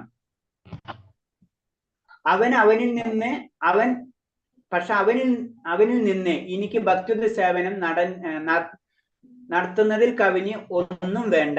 ഉപരിലോകങ്ങൾ ഉയർത്തപ്പെടുക എന്നതുപോലെയുള്ള ഭൗതിക ലാഭമോ അതല്ലെങ്കിൽ വൈകുണ്ഠ ലോകമോ പ്രാപിക്കുക എന്നതുപോലെയുള്ള ആത്മീയ ലാഭമോ ആഗ്രഹിക്കുന്ന ഭക്തന് എന്റെ അഹൈതുകമായ കാരുണ്യം വഴി എല്ലാ ആഗ്രഹവും കൈവരും. അപ്പൊ എന്താണ്? എന്നെ സേവിക്കുന്ന വ്യക്തികൾക്ക്, ഭക്തർക്ക്, അപ്പൊ ഭക്തനെ സംബന്ധിച്ച് പറയാണ്, എന്നെ സേവിക്കുന്ന ഭക്തനെ പ്രത്യേകിച്ച് എന്ന് പറഞ്ഞു കഴിഞ്ഞാൽ ആ വ്യക്തിക്ക് ഉപരിലോകത്തിന് ഉപരിലോകത്തേക്ക് പോവാം, വൈകുണ്ഠ ലോകത്തിന് വൈകുണ്ഠ ലോകത്തിലേക്ക് പോവാം, അതിപ്പോ ആത്മീയ ലോകത്തിന് ആത്മീയ ലോകത്തിലേക്ക് പോകാം. അതിനുള്ള എല്ലാ കാരുണ്യങ്ങളും കൈവരും എന്നാ പറയുന്നത്. അപ്പൊ ഭഗവാനെ ആഗ്രഹിച്ചു കഴിഞ്ഞാൽ എല്ലാതും, നമുക്ക് അർദ്ധമുനിയുടെ കഥ ഇന്നലെ പറഞ്ഞ പോലെ തന്നെ നമ്മൾ എന്താഗ്രഹം ഭഗവാനോട് നമ്മൾ പറയുന്നുണ്ട്, ഭക്തനാവണം, ഭഗവാനോട് നമ്മൾ പറയണമെന്ന് മാത്രമേ ഉള്ളൂ. പക്ഷെ പരിപൂർണ ഭക്തൻ എന്താണ്? അത് അടക്കം ആഗ്രഹിക്കില്ല. അതാണ് പ്രത്യേകത. സത്യത്തിൽ കൃഷ്ണബോധം വളർത്തിക്കൊണ്ടുവരുന്ന ഭക്തൻ തുടർന്നും ഭൗതിക സുഖാനുഭവങ്ങളുടെ ആസക്തി നിലനിൽക്കുന്നുവെങ്കിൽ ഉത്തമനായ ഒരു അധ്യാത്മ ഗുരുവിന്റെ നിർദ്ദേശമനുസരിച്ചിട്ട് ഭക്തിയുത്സാഹനം അനുഷ്ഠിച്ച ആ പ്രവണതയിൽ നിന്ന് അയാൾ താമസിയാതെ വിമുക്തനായി തീരുന്നു. അപ്പൊ രണ്ടാമത്തെ ലെവൽ പറയണം. രണ്ടാമത്തെ ലെവൽ എന്ന് പറഞ്ഞാൽ നമ്മൾ എപ്പോഴും ചിലപ്പോൾ നമുക്ക് ഭൗതിക ആസക്തി എപ്പോഴും നിലനിൽക്കും അല്ലെ. അങ്ങനെ നമ്മൾ ആത്മീയതയിലേക്ക് കടക്കുമ്പോൾ, ഭക്തിയുത സേവനത്തിലേക്ക് കടക്കുമ്പോഴും നമുക്ക് പരിപൂർണമായിട്ട് മാറിയിട്ടില്ലെങ്കിൽ, നമുക്ക് തന്നെ അറിയാം, മാറിയിട്ടില്ലെങ്കിൽ നമ്മൾ എന്താ ചെയ്യേണ്ടതെന്ന് പറയുന്നത്, നമ്മളൊരു ഗുരുവിന്റെ നിർദ്ദേശം അനുസരിച്ച് വീണ്ടും നമ്മൾ ചെയ്യുന്ന ചിട്ടവട്ടങ്ങൾ കറക്റ്റായിട്ട് ചെയ്യാൻ ശ്രമിക്കാം. അപ്പോൾ പതുക്കെ പതുക്കെ നമുക്ക് അതിൽ നിന്ന് പിന്മാറാൻ കഴിയും. അടുത്തത്, ഭൗതിക സുഖാനുഭൂതിക്ക് വേണ്ടിയുള്ള ആസക്തി ഒരിക്കലും അംഗീകരിച്ചെന്നും കൃഷ്ണനുമായി ബന്ധപ്പെട്ട എല്ലാ സുഖങ്ങളും കൈക്കൊള്ളണമെന്നാണ് ശ്രീല രൂപ ഗോസ്വാമിയുടെ നിർദ്ദേശം. അപ്പൊ എന്താണ്? നമുക്ക് ഭൗതികമായിട്ടുള്ള, ഒന്നും കൂടെ ഡീറ്റെയിൽ ആയിട്ട് വീണ്ടും പറഞ്ഞു തരുന്നത്, ഭൗതികമായിട്ടുള്ള ആസക്തി നമ്മൾ അംഗീകരിക്കരുതേ. അപ്പോൾ അത് വീണ്ടും നമ്മളോട് പറഞ്ഞു തരണം. കാരണം അത് കിട്ടിക്കഴിഞ്ഞ് ഇത് കിട്ടൂല. അതാണ് അതിന്റെ പ്രശ്നം. കൃഷ്ണനുമായി ബന്ധപ്പെട്ട എല്ലാ സുഖങ്ങളും കൈക്കൊള്ളണമെന്നാണ് ശ്രീല രൂപ ഗോസ്വാമിയുടെ നിർദ്ദേശം. ഉദാഹരണത്തിന് ഭക്ഷണം ആവശ്യമാണ്.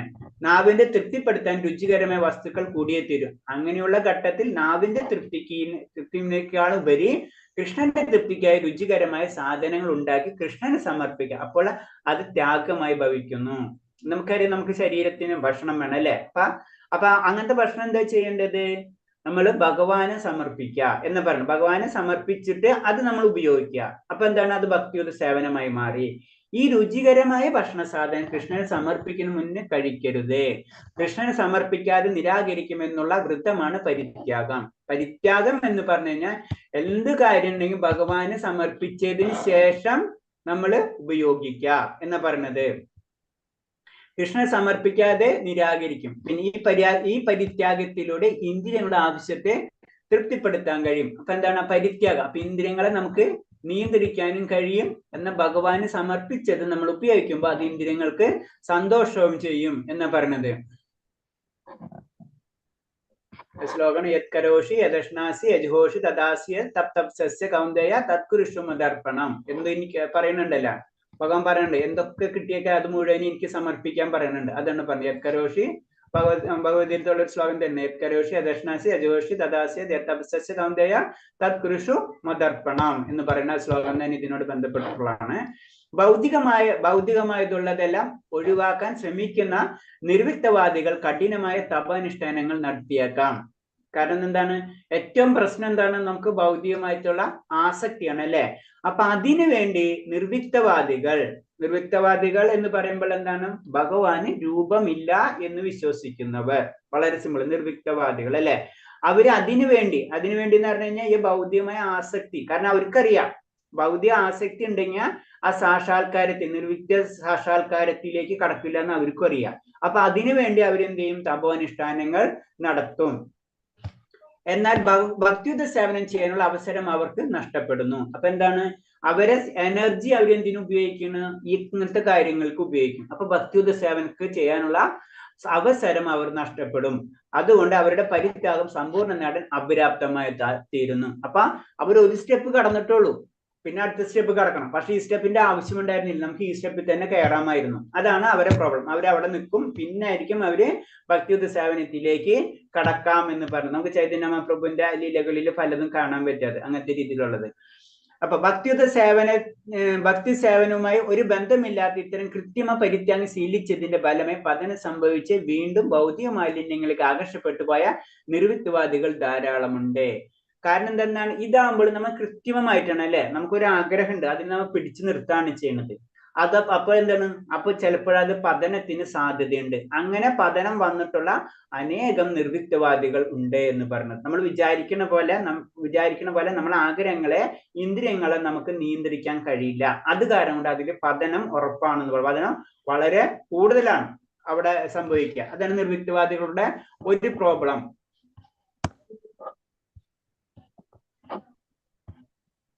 പരിത്യാഗികൾ എന്ന് വിശേഷിക്കപ്പെടുന്ന ഔദ്യോഗികമായി സന്യാസിമാരുള്ളവർക്ക് ഇക്കാലവും ഉണ്ട്. പരിത്യാഗി എന്ന് വിശേഷിക്കുന്ന ഔദ്യോഗികമായി സന്യാസമായുള്ളവർ ഇക്കാലത്തും ഉണ്ട്. പരിത്യാഗികൾ നമ്മൾ സാധാരണ ജനറലായിട്ട് കേൾക്കുന്നതാണ് അല്ലെ, എല്ലാതും ഉപേക്ഷിച്ചു. അവരെന്താണ് ഭൗതികമായിട്ട് എല്ലാതും ഉപേക്ഷിച്ചതിന്റെ അർത്ഥം. അതിന്റെ അർത്ഥം ഭക്തിയിലേക്ക് കടന്നെന്നല്ല. ഭൗതിക അസ്തിത്വം മിഥ്യമാണെന്നും ആത്മീയ അസ്തിത്വമാണ് സത്യമെന്ന് അവർക്ക് പുറമേ പറയും. കാരണം എന്താണ്, ഭൗതിക കാണുന്നതൊക്കെ മിഥ്യയാണെന്ന് അവർ പറയും അല്ലെ. ഭൗതിക ലോകം മിഥ്യയാണ്, പിന്നെ എന്താണ്, ആത്മീയ അസ്തിത്വം സത്യമാണ്, ആത്മീയമായിട്ടൊരു അസ്തിത്വം ഉണ്ടെന്ന് അവർ പുറമേക്ക് പറയും. ആത്മീയമായിട്ടൊരു അസ്തിത്വം ഉണ്ട്. കാരണം എന്താണ്, ഭഗവാന് രൂപമില്ലെങ്കിലും ഒരു സത്യമുണ്ടെന്ന് അവർക്കറിയാം. അതിന് പറഞ്ഞ അവർ പറഞ്ഞുകൊണ്ടിരിക്കുന്നു, ഒരു സത്യമുണ്ട് എന്നൊക്കെ പറയും. ഈ ഭൗതിക ലോകം മിഥ്യമാണെന്ന് അവർ പറയും. ഇതൊന്നും കാണുന്നത് ശരിയല്ല എന്നുള്ള രീതിയിലാണ് അവർ സംസാരിക്കുക. ഇങ്ങനെ ഭൗതിക ലോകം ത്യജിച്ചത് അവർ കൃത്യമായി പ്രകടിപ്പിക്കും. അപ്പൊ അവരെന്താണ്, ഈ ഭൗതിക ലോകം ത്യജിക്കണം എന്നുള്ള രീതിയിൽ അവർ പ്രകടിപ്പിക്കും. അത് കാരണം എന്താ വെച്ച് കഴിഞ്ഞാൽ ഈ ലോകം മിഥ്യയാണ്. അപ്പൊ എന്താണ്, ഇതിൽ നിന്നിട്ട് കാര്യമില്ല. അപ്പൊ ഫസ്റ്റ് സ്റ്റെപ്പ് അവർക്കറിയാം, ഇത് ഈ ഭൗതിക ലോകം ശരിയല്ല എന്നുള്ള കാര്യം അവർക്കറിയാം. രണ്ടാമത്തെ കാര്യം എന്താണ്, ഒരു ബ്രഹ്മം ഉണ്ടെന്നും അവർക്കറിയാം. ആ ലെവലിലേക്ക് വന്നിട്ടുണ്ട്. ബ്രഹ്മത്തിന് രൂപം ഉണ്ടെന്ന് അവർ അക്സെപ്റ്റ് ചെയ്യില്ല. അതാണ് അവരെ നിർവിത്വവാദികളുടെ പ്രത്യേകത. അവരെ നമ്മൾ അപ്പൊ അവിടെ വരുമ്പോ ബ്രഹ്മം എന്ന് പറയുമ്പോൾ ഞാനും ബ്രഹ്മം, മനസ്സിലായി. അതാണ് അദ്വൈത സിദ്ധാന്തത്തിലേക്ക് പതുക്കെ അത് കടന്നു പോകുന്നത്. അവിടെ വരുമ്പോഴാണ് നമ്മള് അഹം ബ്രഹ്മാസ്മി ഒക്കെ വരുന്നത്. ഞാനും ബ്രഹ്മം നീയും ബ്രഹ്മം എന്നൊക്കെ ഉള്ള ഒരു അവസ്ഥയിലേക്ക് വരുന്നത്. പക്ഷെ അതാണ് ചൈതന്യ മഹാപ്രഭു പറഞ്ഞത്, അജിന്ത്യ ഭേദ രണ്ട് ഉണ്ട്. നമ്മൾ ഭേദം നമ്മളത് പറയാറുണ്ട് അല്ലെ. സമുദ്രത്തിലെ ഒരു വെള്ളത്തുള്ളി പോലെയാണ് നമ്മളെ അംശം, അല്ലെങ്കിൽ സൂര്യന്റെ രശ്മികൾ പോലെയാണെന്ന് പറയും അല്ലെ. സൂര്യൻ ഉണ്ടെങ്കിൽ രശ്മി ഉണ്ട്, അപ്പൊ രശ്മി ഉണ്ടെങ്കിൽ സൂര്യനുണ്ട് എന്നത് പറഞ്ഞ പോലെ നമ്മൾ ജീവാത്മാക്കളും പരമാത്മാവും തമ്മിലുള്ള ബന്ധം. പക്ഷെ അത് അവർ അക്സെപ്റ്റ് ചെയ്യില്ല. എല്ലാം കൂടെ ഒന്നിച്ചെന്നുള്ള ചിന്താഗതി ആയിരിക്കും അവർ കാണിക്കുക. എന്നാലും ഭക്തിയുത സേവനത്തിൽ എത്തിച്ചേരാത്തത് കൊണ്ട് അവർക്ക് ലക്ഷ്യം നേടാനാവാതെ വരുന്നു. കാരണം ഇവരൊക്കെ ഇത് വിശ്വസിച്ച് അതിൻ്റെയുള്ള കാര്യങ്ങളൊക്കെ ചെയ്യും. പക്ഷെ എന്താണ്, അൾട്ടിമേറ്റ് ഭക്തിയുത സേവനത്തിൽ എത്താത്തിടത്തോളം വരെ അവരുടെ ലക്ഷ്യം പാഴായി പോകുന്നു, നേടാനാവാതെ വരുന്നു. ഭൂതദയാപരവും രാഷ്ട്രീയവുമായ ഭൗതിക പ്രവർത്തനങ്ങളിലേക്ക് അവർ മടങ്ങുന്നു.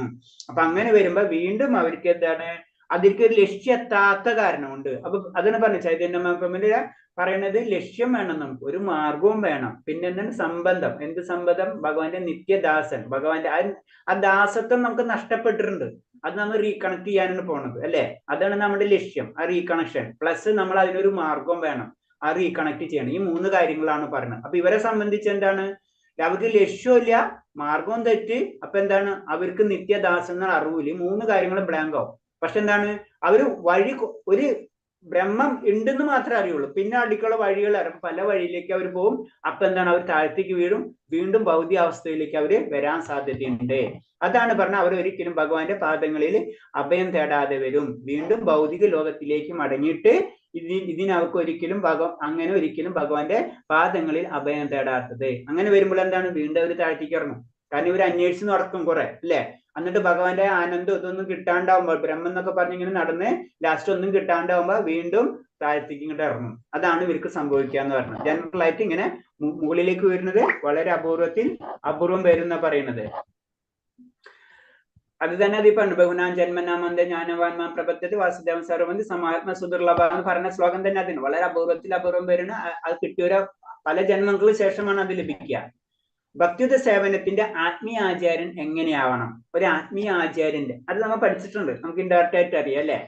കാരണം എന്ന് വെച്ച് കഴിഞ്ഞാല്, കാരണം എല്ലാ കാര്യം ഭക്തി ഉണ്ടാവണം, ഒരു ആചാര്യ പരമയിൽ നിന്ന് വരണം, ശാസ്ത്രങ്ങൾ അറിയണം, ഇതൊക്കെ ബേസിക് ആയിട്ടുള്ള കാര്യമാണ്. അപ്പൊ അതിനെപ്പറ്റിയാണ് വീണ്ടും പറയുന്നത്.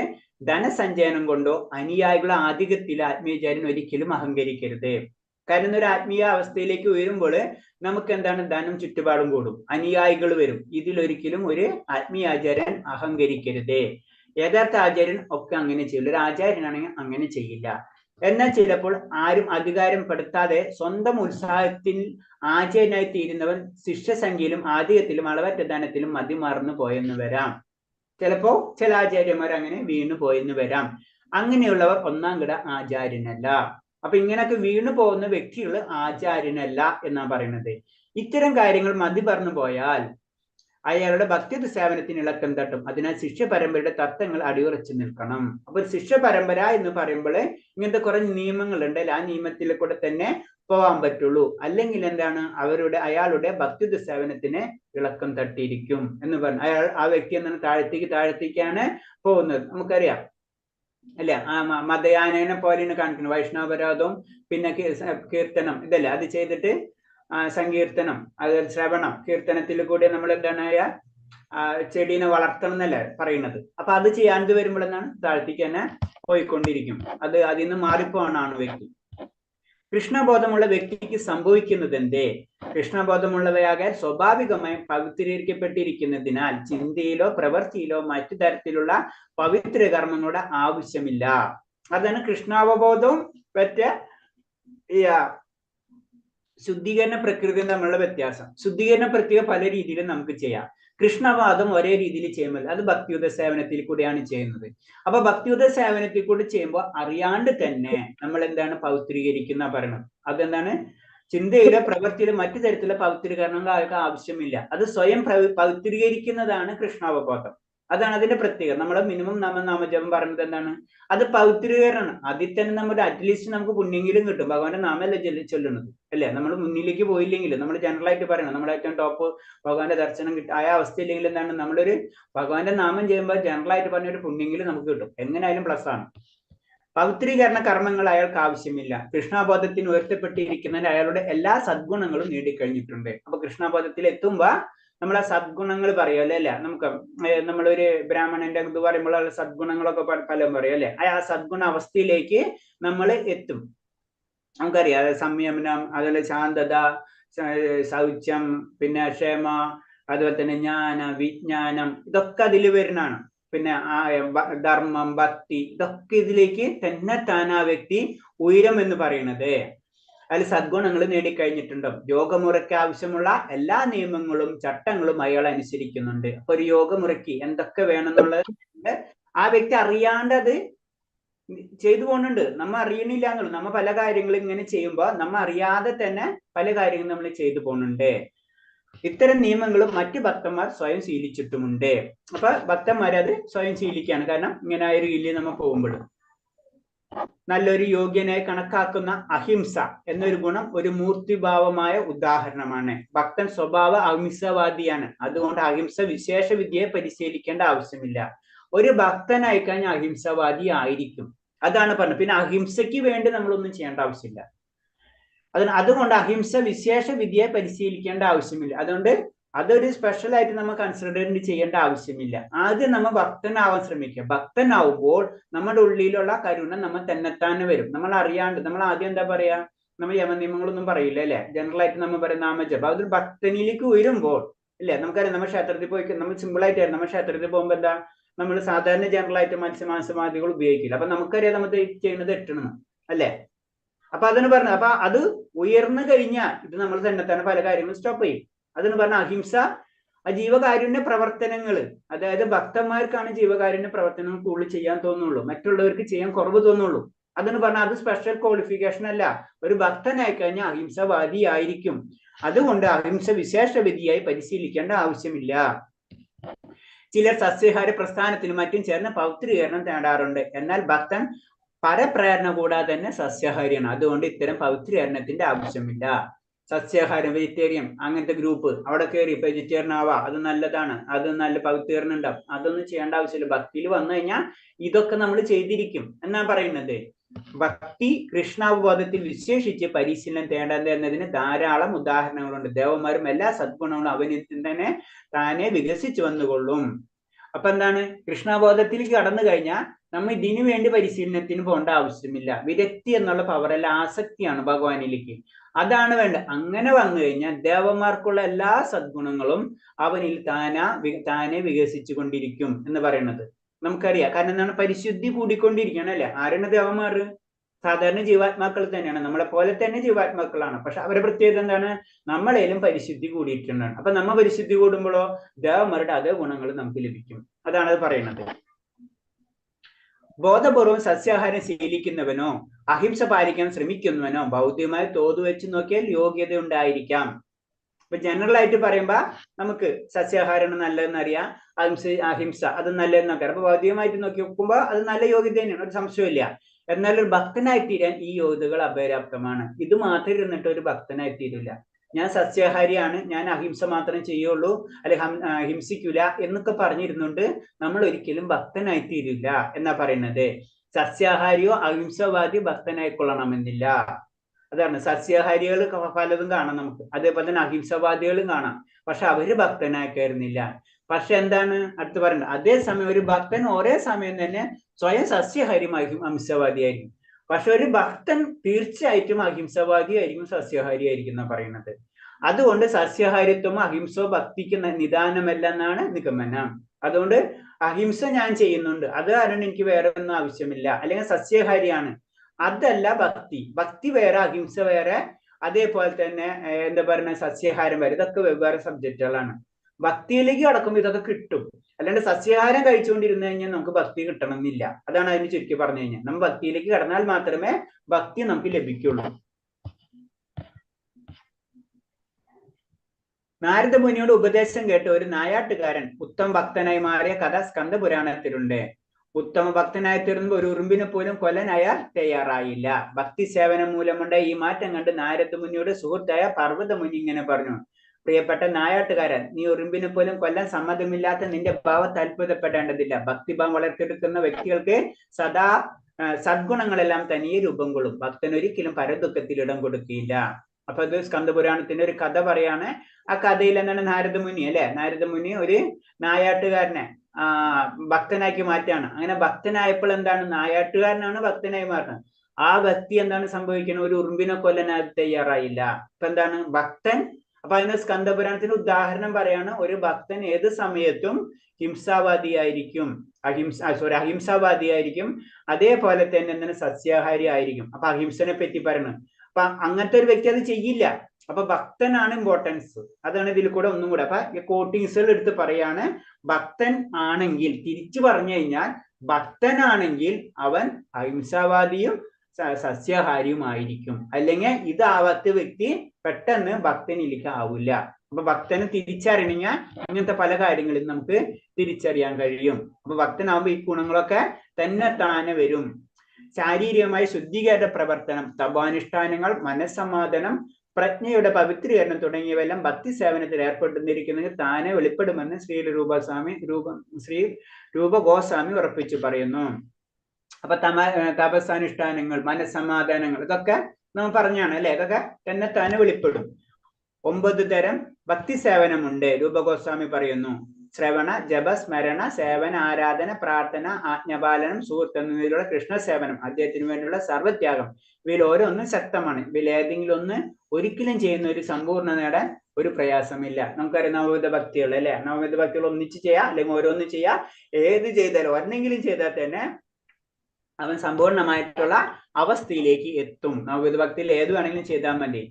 ഇവയിൽ ഏതെങ്കിലും ഒരു മാർഗം സ്വീകരിച്ച് സമ്പൂർണ്ണ കൈവരിച്ച് മൂർത്ത ഉദാഹരണമാണ് ഭഗവത്ഗീതയിൽ ഭാഗവത ശ്രവണത്തിലുള്ള ലക്ഷ്യം മാത്രം നേടിയ ഒരാള് പരീക്ഷിത്ത് മഹാരാജ്. അപ്പൊ അതിനൊരു ഉദാഹരണം, 2-3 ഉദാഹരണങ്ങൾ പറയാണ്. നമുക്കറിയാം ഭാഗവതം അല്ലെ ശ്രവിച്ചതുകൊണ്ട്. അപ്പൊ ശ്രവണത്തിലൂടെ ആർക്ക് കിട്ടി? പരീക്ഷിത്ത് മഹാരാജാവിന് ആത്മസാക്ഷാത്കാരം ലഭിക്കുകയാണ്.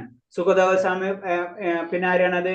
സുഖദേവ ഗോസ്വാമി ലക്ഷ്യം പ്രാപിച്ച് ഭാഗവത പാരായണത്തിലുണ്ട്, അത് കീർത്തിക്കാണ് ചെയ്തത് അല്ലെ. അപ്പൊ അതിന് സുഖദേവ ഗോസ്വാമിക്കും ആ കീർത്തനത്തിലുള്ള കീർത്തിച്ചത് കൊണ്ട് ആത്മസാക്ഷാത്കാരം ലഭിക്കുകയാണ്. പിന്നെ ഭഗവത് സ്മരണ, പ്രഹ്ലാദ് മഹാരാജ് എന്താണ് സ്മരിക്കുകയാണ് ഭഗവാനെ, അങ്ങനെ ലഭിച്ചു. ഭഗവാന്റെ പാദങ്ങൾ തഴുകി ലക്ഷ്മി ദേവി ഭഗവാന്റെ പാദങ്ങൾ തഴുകിക്കൊണ്ടിരിക്കുകയാണ്. അങ്ങനെ സുഖം നൽകിക്കൊണ്ട് ലക്ഷ്മി ദേവി ലക്ഷ്യത്തിലെത്തിയത്. പൃഥു ക്ഷേത്ര ആരാധന കൊണ്ട്, ക്ഷേത്രത്തിൽ ആരാധന, പൃഥു മഹാരാജാവ് അക്രൂരൻ പ്രാർത്ഥന കൊണ്ട്, ഹനുമാൻ സേവദാസൻ എന്നുള്ള ഹനുമാൻ സേവനത്തിലൂടെയും അർജുനൻ സുഹൃത്തത്തിലൂടെയാണ് അത് സാധിച്ചത്. തനിക്കുള്ള മുഴുവനും കൃഷ്ണൻ കാഴ്ചവെച്ച് മഹാബലി ഭക്തി സേവനത്തിന്റെ സമ്പൂർണ്ണതയിലെത്തി. ആത്മനിവേദനം എല്ലാതും സമർപ്പിക്കുകയാണ് ചെയ്തത് മഹാബലി അല്ലെ. അങ്ങനെ പല രീതിയിൽ നമുക്ക് ചെയ്യാമെന്ന് ഉദാഹരണ സഹിതം പറഞ്ഞു തരണം. 9 തരമുണ്ട്, 9 തരത്തിൽ ഏത് വേണമെങ്കിലും ഉപയോഗിക്കാം. ആ രീതിയിൽ നമുക്ക് ഉയർന്നു വരാം എന്നാ പറയുന്നത്.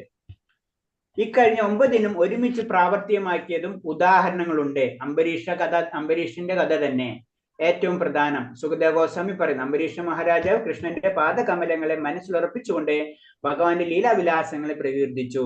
അപ്പൊ എന്താണ് അംബരീഷ മഹാരാജ്? അപ്പൊ വേണമെങ്കിൽ 9 ഉണ്ടെങ്കിൽ നമുക്ക് ഇഷ്ടമുള്ളത് ചെയ്യാം, അല്ലെങ്കിൽ 9 കൂടി ചെയ്യാം. അങ്ങനെ 9 കൂടി ചെയ്യുന്നതിന്റെ ഉദാഹരണം ഭാഗവതത്തിലുണ്ട്. അപ്പൊ അത് ഭാഗവതത്തിൽ അംബരീഷ മഹാരാജാവിന്റെ കഥ ഇത് നമ്മൾ പലപ്പോഴും കേട്ടിട്ടുള്ളതാണ്. ആ കഥ തന്നെ പറയാണ്. കാരണം എന്താണ്, ഭഗവാന്റെ കൈ കൊണ്ട് ഭഗവാന്റെ ക്ഷേത്രം കഴുകി, അതുപോലെ തന്നെ കാതുകൾ ഭഗവാന്റെ ശരിയായ മഹാത്മ കേൾക്കാൻ നിയോഗിച്ചു, അങ്ങനെയുള്ള കാര്യങ്ങളൊക്കെ അത് നമുക്കറിയാവുന്നതാണ്. അതിരിക്കാൻ കടക്കണില്ല. വേണ്ടത്ര സമ്പത്തുണ്ടായിരുന്നുകൊണ്ട് അദ്ദേഹം രാജകീയ സന്നാഹങ്ങൾ ഭഗവാന് വേണ്ടി എപ്പോഴും ഒരുക്കുന്നത്. എന്തൊക്കെ വേണമോ അതെല്ലാം തയ്യാറാക്കുന്നത്. അത് മാത്രം അദ്ദേഹത്തിന്റെ എല്ലാ പ്രവർത്തനം കൃഷ്ണബോധത്തിലായിരുന്നു. മഹാമാരുടെ കാലടിപ്പാടുകൾ പിന്തുടർന്ന് പറഞ്ഞു വന്നതിന്റെ ആശയം. അപ്പൊ എന്താണ്, ആർക്കാണ്? രാജാവിന്റെ കാര്യമാണ് പറഞ്ഞല്ലേ. അപ്പൊ രാജാവിന് എല്ലാ കാര്യങ്ങളും ഭഗവാന് വേണ്ടിയാണ് ചെയ്തിരുന്നത്. ഈ പറഞ്ഞ 9 വിധം പ്രാവർത്തികമായി കഴിഞ്ഞില്ലെങ്കിൽ വേണ്ട ഒരെണ്ണമെങ്കിലും പ്രാവർത്തികമാക്കാമല്ലോ. അംബരീഷ മഹാരാജനെ പോലെ എല്ലാം സാധിക്കുമെങ്കിൽ അവയിൽ ഓരോന്നിൽ നിന്നും ഭക്തി സേവനത്തിന്റെ സമ്പൂർണ്ണത ലഭ്യമാകുന്ന ഉറപ്പാണ്. അപ്പൊ നമുക്ക് 9 ചെയ്യാൻ പറ്റില്ലെങ്കിലും ഏതെങ്കിലും ഒന്നെങ്കിലും ചെയ്യാം. അപ്പൊ അങ്ങനെ ചെയ്താലും നമുക്ക് എന്താണ് സമ്പൂർണത ലഭിക്കും എന്ന് തന്നെയാണ് പറഞ്ഞത്. ഇപ്പൊ നമുക്കറിയാം, ഇപ്പൊ ഹനുമാൻ സ്വാമി അല്ലെ ദാസരൂപത്തിലാണ്. അപ്പൊ സമ്പൂർണതയാണത് അല്ലെ. അപ്പൊ ഏതെടുത്താലും അത് അങ്ങനെ തന്നെയാണെന്ന് പറയുന്നത്. ഇതില് നമ്മൾ സംസാരിച്ചത് മെയിനായിട്ട് സസ്യാഹാരം അതിനൊക്കെ പറ്റി പറഞ്ഞ ഒരു ആചാര്യന് വേണ്ടിയിട്ടുള്ള കാര്യങ്ങള് ജസ്റ്റ് ഒന്ന് പറഞ്ഞിട്ട് നമ്മൾ വെക്കാം.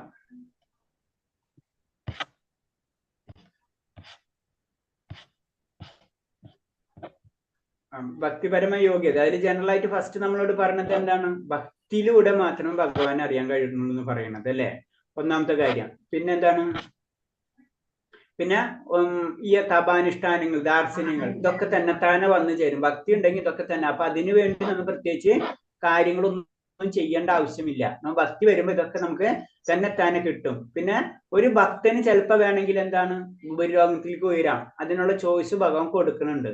അപ്പൊ ആ കാര്യം കൊണ്ട്, ഭഗവാന്റെ കാര്യം കൊണ്ട് നമുക്ക് എന്ത് വേണമെങ്കിലും ലഭിക്കും. അപ്പൊ അതിന് ആത്മീയ ലോകം എന്നല്ല ഏത് ലോകം വേണം കിട്ടും. കാരണം ഭഗവാനാണ് എല്ലാത്തിന്റെ സർവശായി അല്ലെ. അപ്പൊ നമുക്കറിയാം. അപ്പൊ എന്ത് വേണമെങ്കിലും കിട്ടും ഭക്തന്. പിന്നെ നമുക്ക് എന്താണ് പറയണ എന്താണ്, നമുക്ക് ഭൗതിക ആസക്തി വരുന്നുണ്ടെങ്കിൽ നമ്മൾ വീണ്ടും ആത്മീയ ഗുരുവിന്റെ നിർദ്ദേശം കർശനമായിട്ട് നമ്മൾ അത് പ്രാവർത്തികമാക്കണം, അനുഷ്ഠിക്കണം. അതാണ് പറയുന്നത്. പിന്നെന്താണ്, ഒരിക്കലും പിന്നെ നമുക്കറിയാം നമ്മളെ ഇന്ദ്രിയങ്ങളെ മുഴുവനും ഭഗവാനെ സമർപ്പിക്കാൻ വേണ്ടി നമ്മൾ ശീലിക്കുക. അതാണ് പ്രസാദത്തിന്റെ കാര്യമൊക്കെ പറഞ്ഞത്. പിന്നെ പറഞ്ഞത് നിർവിക്തവാദികളെ പറ്റി പറയണം. നിർവിക്തവാദികളെ പറ്റി പറയുമ്പോൾ അവരെന്താണ്, അവർക്ക് എന്താണ് ഭഗവാന് രൂപമില്ല, പക്ഷെ ഒരു ബ്രഹ്മമുണ്ട്, ഒരു സത്യമുണ്ട് എന്ന് അറിയാം. പക്ഷെ എന്താണ് ആ ബ്രഹ്മം എന്ന് പറഞ്ഞാൽ നമ്മളും ഭഗവാനൊക്കെ ഒന്നാണ്, അങ്ങനത്തെ ഉള്ളൊരു അതോ അഹം ബ്രഹ്മാസ്മി എന്നുള്ള വേടുള്ള കഥീന്നാ വരുന്നത്. അപ്പൊ ബ്രഹ്മം എന്നുള്ള അവധിൽ തന്നെ ഇത് നിൽക്കണം. അപ്പൊ അവരെന്താണ്, അവർക്ക് വീഴ്ചകൾ വരാനുള്ള സാധ്യത കൂടുതലുണ്ട് എന്ന് പറയുന്നത്. അവർ വീണ്ടും താഴത്തേക്കൊക്കെ വീണ് പോവാം എന്നാ പറയുന്നത്. കാരണം അങ്ങനെയല്ലല്ലോ.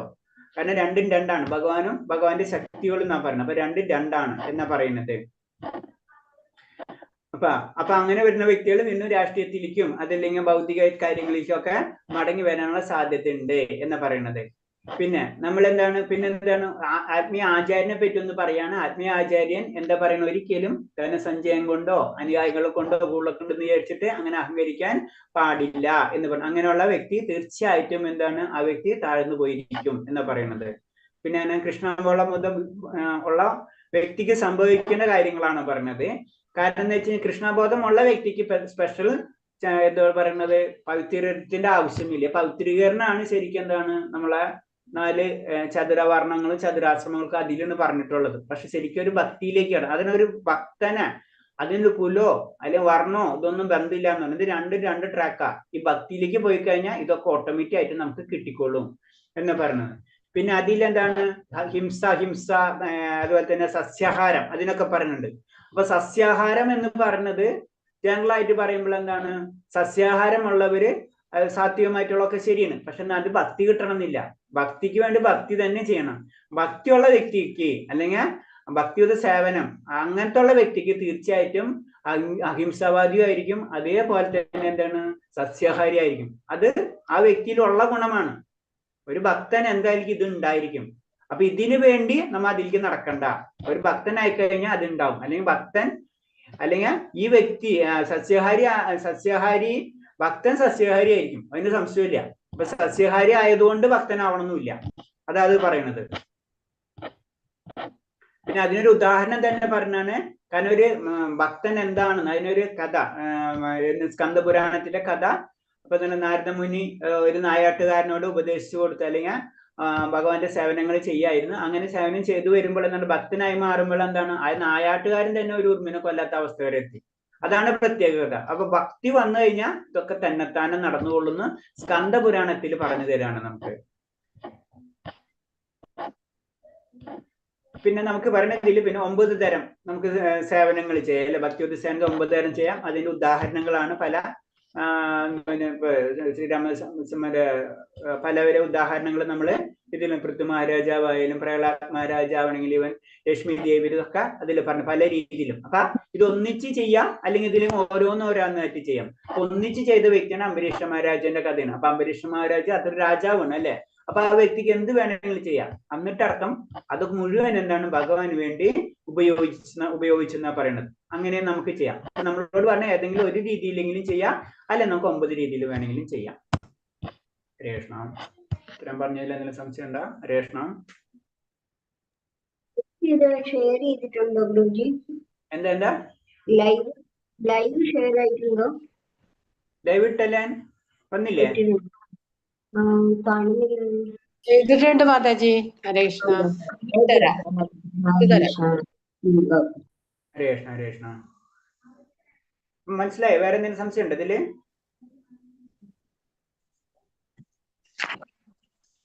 ഇപ്പൊ നമ്മൾ 13 അല്ലേ കഴിഞ്ഞിരുന്ന്, 14 കഴിഞ്ഞല്ലേ, 15. അപ്പൊ നാളെ എടുക്കാല്ലേ? നാളെ എടുക്കണോണ്ട് കുഴപ്പമുണ്ടോ? ആരെങ്കിലും വല്ല പ്രോബ്ലം ഉണ്ടോ? നാളെ ക്ലാസ് എടുക്കണോണ്ട് നാളെ വേണ്ടല്ലോ. വേണ്ടേ? ഉണ്ടാവില്ല. ശരി, ഓക്കെ. തിങ്കളാഴ്ച ആയിക്കോട്ടെ. തിങ്കളാഴ്ച തൊട്ട് ഒരു ക്ലാസ് വരുന്നുണ്ട്. അപ്പൊ അങ്ങനെ എന്തെങ്കിലും ഉണ്ടെങ്കിൽ ഞാൻ ഇന്റിമേറ്റ് ചെയ്യാം. തിങ്കളാഴ്ച തൊട്ട് വെള്ളിയാഴ്ച വരെ ഒരു ക്ലാസ് സ്റ്റാർട്ട് ചെയ്തിട്ടുണ്ട്. ക്ലാസ് എന്ന് പറഞ്ഞാൽ ഒരു സ്പെഷ്യൽ ഇതിന് വേണ്ടിയിട്ടുള്ളത് തന്നെയാണ്. അപ്പൊ അങ്ങനെ എന്തെങ്കിലും ഉണ്ടെങ്കിൽ ഞാൻ ഇന്റിമേറ്റ് ചെയ്യാം. അങ്ങനെ പിന്നെ ശനി ഞായറായിരിക്കും. ഒരു 2 ആഴ്ചത്തെ ചെറിയ ഇഷ്യൂ വരുന്നുണ്ട്. ഞാൻ നോക്കട്ടെ, അത് പറയാം, മെസ്സേജ് തരാം കേട്ടോ. രേഷ്ണ ഓക്കെ, നമുക്ക് നിർത്താം. പ്രഭുജി ഞമ്മക്ക് ഇപ്പൊ 6ാമത്തെ അധ്യായം വരെ ക്വസ്റ്റ്യൻ കിട്ടിയിട്ടുള്ളൂ. ഓക്കെ അത് പറയാം. ബാക്കിയുള്ള ഇടാൻ പറയാം. ഹരേ കൃഷ്ണ.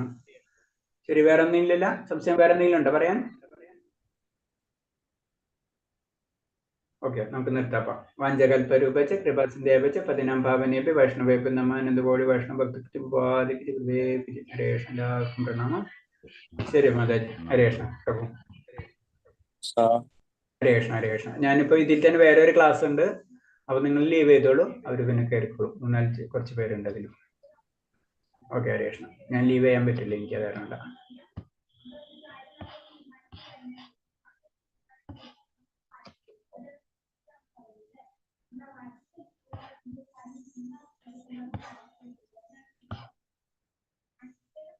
ഭക്തിശാസ്ത്രി ചെയ്തൊരു ലീവ് ചെയ്തോളൂ കേട്ടോ. ഹരേ കൃഷ്ണ. ഹരേ കൃഷ്ണ പ്രഭുജി, പ്രണാമം. ഹരേ കൃഷ്ണ മാതാജി. ഹരേ കൃഷ്ണ. നമുക്ക് പ്രസന്റേഷൻ അല്ലേ പറഞ്ഞിട്ടുള്ളത്? അതെ പ്രഭുജി. ഹരേ കൃഷ്ണ പ്രഭുജി. ഹരേ കൃഷ്ണ. നമ്മൾ പ്രസന്റേഷൻ എടുത്തോട്ടെ.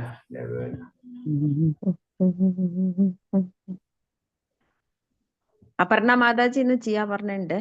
ഹരേ കൃഷ്ണ. പറഞ്ഞ ഓക്കെ.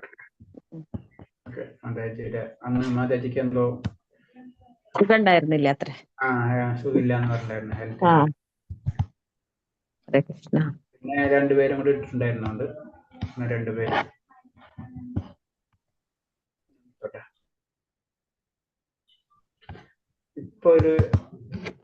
ഇപ്പൊ തന്നെ ഒരു മാതാചാര്യം ഇട്ടിട്ടുണ്ട്.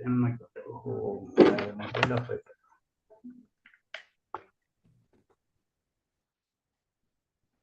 ഒന്ന് എടുത്തോട്ടെ അവരെ.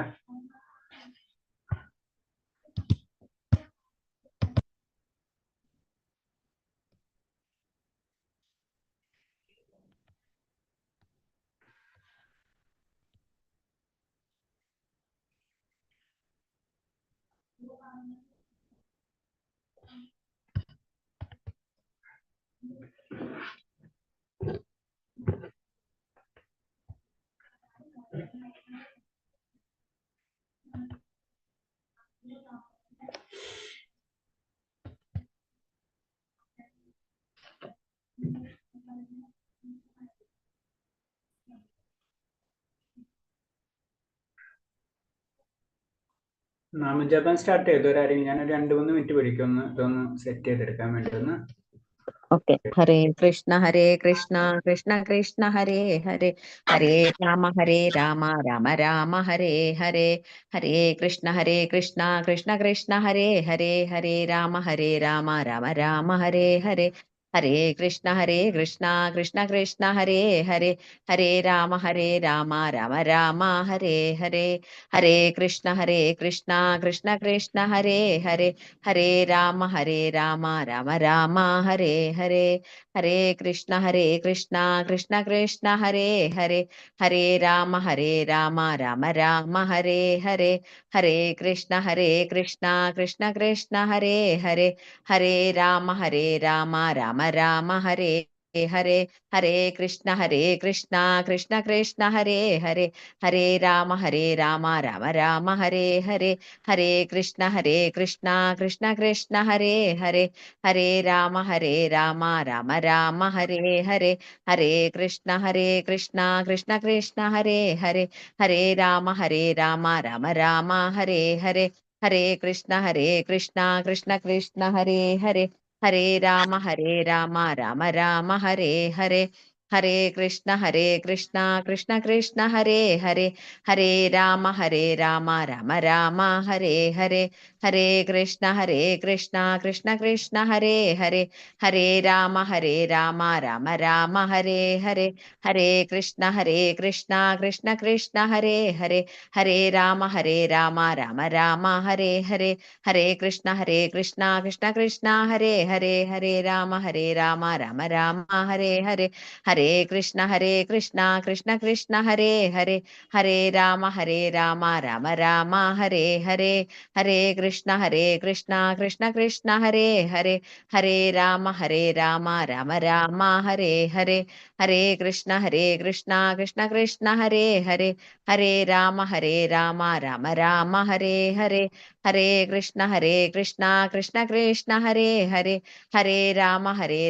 രാമ രാമ ഹരേ ഹരേ, ഹരേ കൃഷ്ണ കൃഷ്ണ കൃഷ്ണ ഹരേ ഹരേ, ഹരേ രാമ രാമ രാമ ഹരേ ഹരേ, ഹരേ കൃഷ്ണ കൃഷ്ണ കൃഷ്ണ ഹരേ ഹരേ,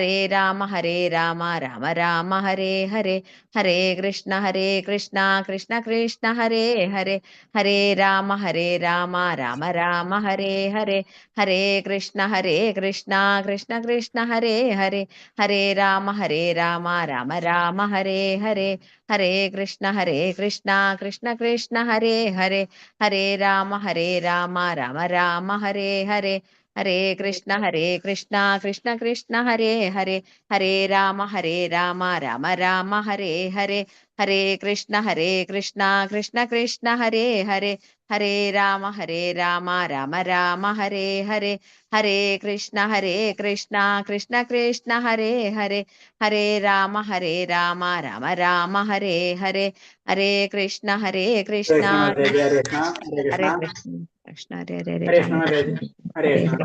ഹരേ ഞാനൊന്ന് കൃഷ്ണ. പ്രാർത്ഥന നമുക്ക് നടത്താം. ഹരേ കൃഷ്ണ.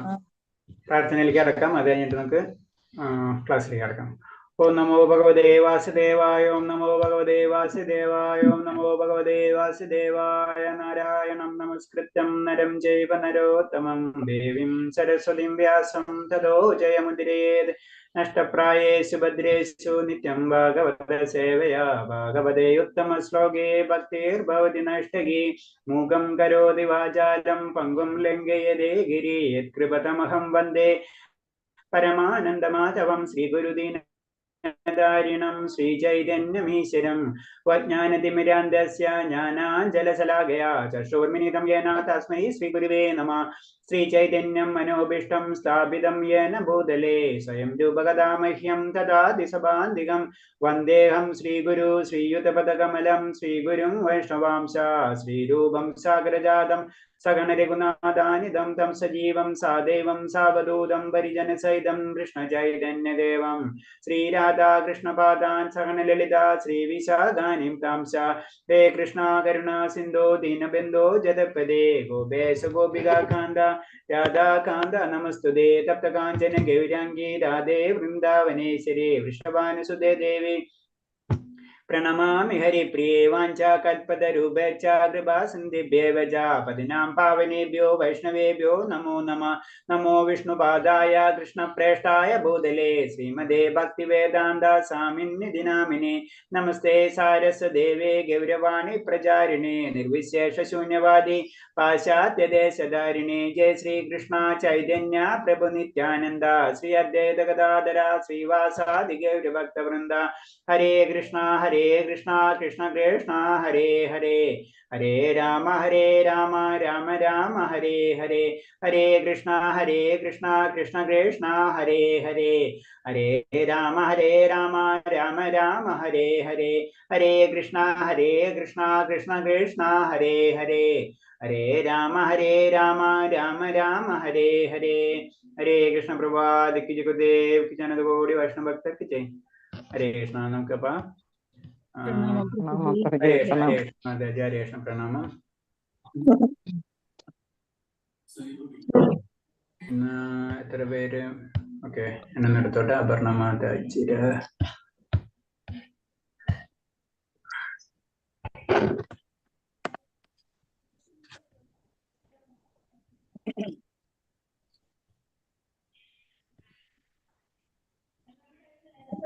ഹരേ കൃഷ്ണ ഒരു സെക്കൻഡ്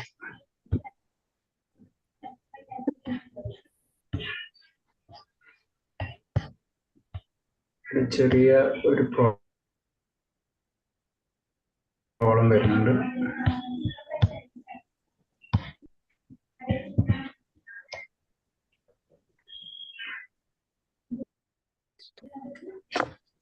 കുറച്ചുകൂടി സ്ലോ നടക്കുന്നുണ്ട്. ഒരു സെക്കൻഡ്, നെറ്റ് കുറച്ച് സ്ലോ ആണ്.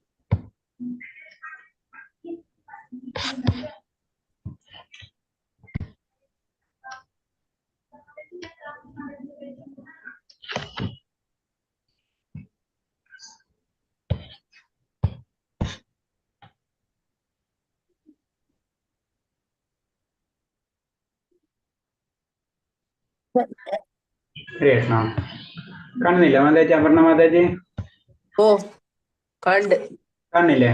ഓ ഓക്കെ ഓക്കെ, സ്റ്റാർട്ട് ചെയ്തോളൂ. ഹരേ കൃഷ്ണ.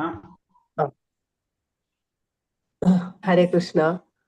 ഇസ്കോൺ മാംഗ്ലൂർ വഴിയാണ് ഞങ്ങൾ ഗീതാ പഠനം നടത്തിയത്. അതിന്റെ മുന്നോടിയായി ഞങ്ങൾ 4th ക്ലാസ്സിൽ ഈ പഠനത്തിന് ഞങ്ങളെ സഹായിച്ച ഇസ്കോണിനോടും ഞങ്ങളെ പഠിപ്പിച്ച ആചാര്യന്മാർക്കും നന്ദി പറഞ്ഞുകൊണ്ടും എന്റെ ഗ്രൂപ്പിലുള്ള സുനിത മാതാജിയും ഉഷ മാതാജിയും ഞാനും ഉൾപ്പെട്ടതാണ് ഞങ്ങളുടെ ഈ ഗ്രൂപ്പ്. വിഷയം മനസ്സിന്റെയും ഇന്ദ്രിയങ്ങളുടെയും നിയന്ത്രണം. ശ്രീമദ് ഭഗവത്ഗീത നേരിട്ടു തന്നെ ഭഗവാൻ ശ്രീകൃഷ്ണൻ അർജുനായിക്കൊണ്ട് ഉപദേശിച്ചു കൊടുക്കപ്പെടുന്നു. പുരാണ മുനിയായ ശ്രീ വ്യാസദേവനാൽ മഹാഭാരതത്തിന്റെ മധ്യത്തിൽ ചേർക്കപ്പെട്ടതും അദ്വൈതമാകുന്ന അമൃതിനെ വർഷിക്കപ്പെടുന്നതും ആണ്. 18 അധ്യായങ്ങളോട് കൂടിയതും നമ്മുടെ സംസാര ദുഃഖത്തെ നശിപ്പിക്കുന്നതുമാണ് ഭഗവത്ഗീത പാരായണം. പതിവായി ഭഗവത്ഗീത പാരായണം ചെയ്യുന്ന വ്യക്തിക്ക് മുജ്ജന്മത്തിൽ ചെയ്ത പാപങ്ങൾ ഇല്ലാതെയാകുന്നു. ഇന്ദ്രിയങ്ങളെല്ലാം കീഴടക്കി ഏകാഗ്ര മനസ്സോടു കൂടി എന്നെ പ്രാപിക്കുക. ഹരേ കൃഷ്ണ മാതാജി, ദേവാരാധന അല്ലേ വിഷയം? അല്ല, അല്ല. ഇന്ദ്രിയങ്ങൾ ഞങ്ങളുടെ ഗ്രൂപ്പ് ഇത് കഴിഞ്ഞിട്ടില്ലല്ലോ പ്രഭുജി. ഇത് ഗ്രൂപ്പ് ഇത് ഏഴാമത്തെ ഇത് ആദ്യത്തെ ഇതിൽ തന്നെയാ പ്രഭു. ആദ്യത്തെ ഇത് തന്നെ ഇപ്പൊ നടക്കുന്നത്. ഓക്കെ, ഞാൻ പറഞ്ഞു ഇത് വിട്ടിട്ടുള്ളത്. ഇത് ആരെങ്കിലും ഉണ്ടോ? ഉഷ മാതാജി ഇല്ല, അത് ഞങ്ങള് ഞങ്ങളുടെ ഗ്രൂപ്പിലുള്ള ആളാണല്ലോ. പുതിയത് തന്നതാണ്. സിന്ധ മാതാജി അയച്ചതാണ്. അത് ഞാൻ രണ്ടാമത്തേത് അയച്ചതാ. അത് രണ്ടാമത്തേത് അയച്ചതാ പ്രഭു. ഇത് വായിച്ചിട്ടില്ല. ഇത് ആദ്യം വായിച്ചിട്ടില്ല. അപ്പൊ പഴയത് ഞങ്ങളത് കഴിഞ്ഞിട്ടില്ല ആദ്യത്തെ. അപ്പൊ ഇത് വായിക്കണ്ടേ? ഇതല്ലേ ഇത് വായിച്ചോളൂ. അതല്ല വായിക്കുന്നത്. അതല്ല വായിക്കുന്നത്. അത് എനിക്ക് മനസ്സിലായി. അപ്പൊ ഇത് നിങ്ങളുടെ ഗ്രൂപ്പ് അല്ലേ? ഇത് അതെ അതെ. പ്രഭുജി, ഹരേ കൃഷ്ണ പ്രഭുജി, അത് സെക്കൻഡ് ടൈം കൊടുത്തതാണ്. അപർണ മാതാജിയുടെ ഫസ്റ്റ് ഇതിൽ കഴിഞ്ഞിട്ടില്ല. സെക്കൻഡും ആയിട്ടില്ല. ഓക്കെ, ഒരു സെക്കൻഡ്. അപ്പൊ ഞാൻ അതൊന്നും എടുത്തോട്ടെ. ഓക്കെ, ഹരേ കൃഷ്ണ. ദേവതാരാധനയല്ല. ദേവാരാധനല്ല. ഓക്കെ, രണ്ടാമത്തെ ഇതാ മനസ്സിന്റെ ഇന്ദ്രിയങ്ങളുടെ നിയന്ത്രണം. മനസ്സിന്റെ ഇന്ദ്രിയങ്ങൾ ഫസ്റ്റ് തന്നെ വന്നിട്ടില്ല. അപ്പൊ ഞാൻ ഇത് മാത്രം ഉണ്ടായിരുന്നല്ലോ അന്ന് സംസാരിച്ചപ്പാ. പിന്നെ എപ്പ അയച്ചത്? ഇപ്പൊ പറഞ്ഞത് മാതാജി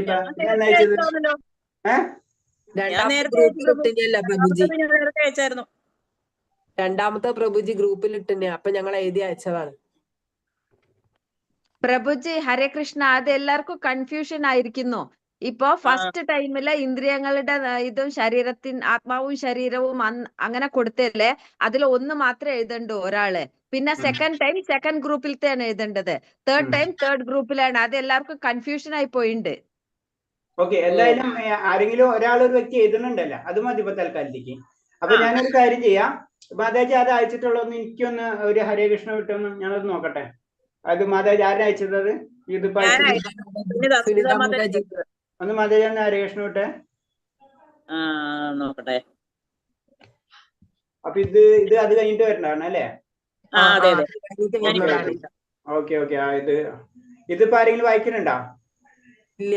ദേവതാരാധന ആരെ വായിക്കാനുള്ളത്? ദേവാരാധന എന്തായാലും വായിക്കണ്ട അല്ലേ? ഒരാൾ വായിച്ചോളൂ. അപർണയ്ക്ക് വായിക്കാൻ പറ്റുമോ?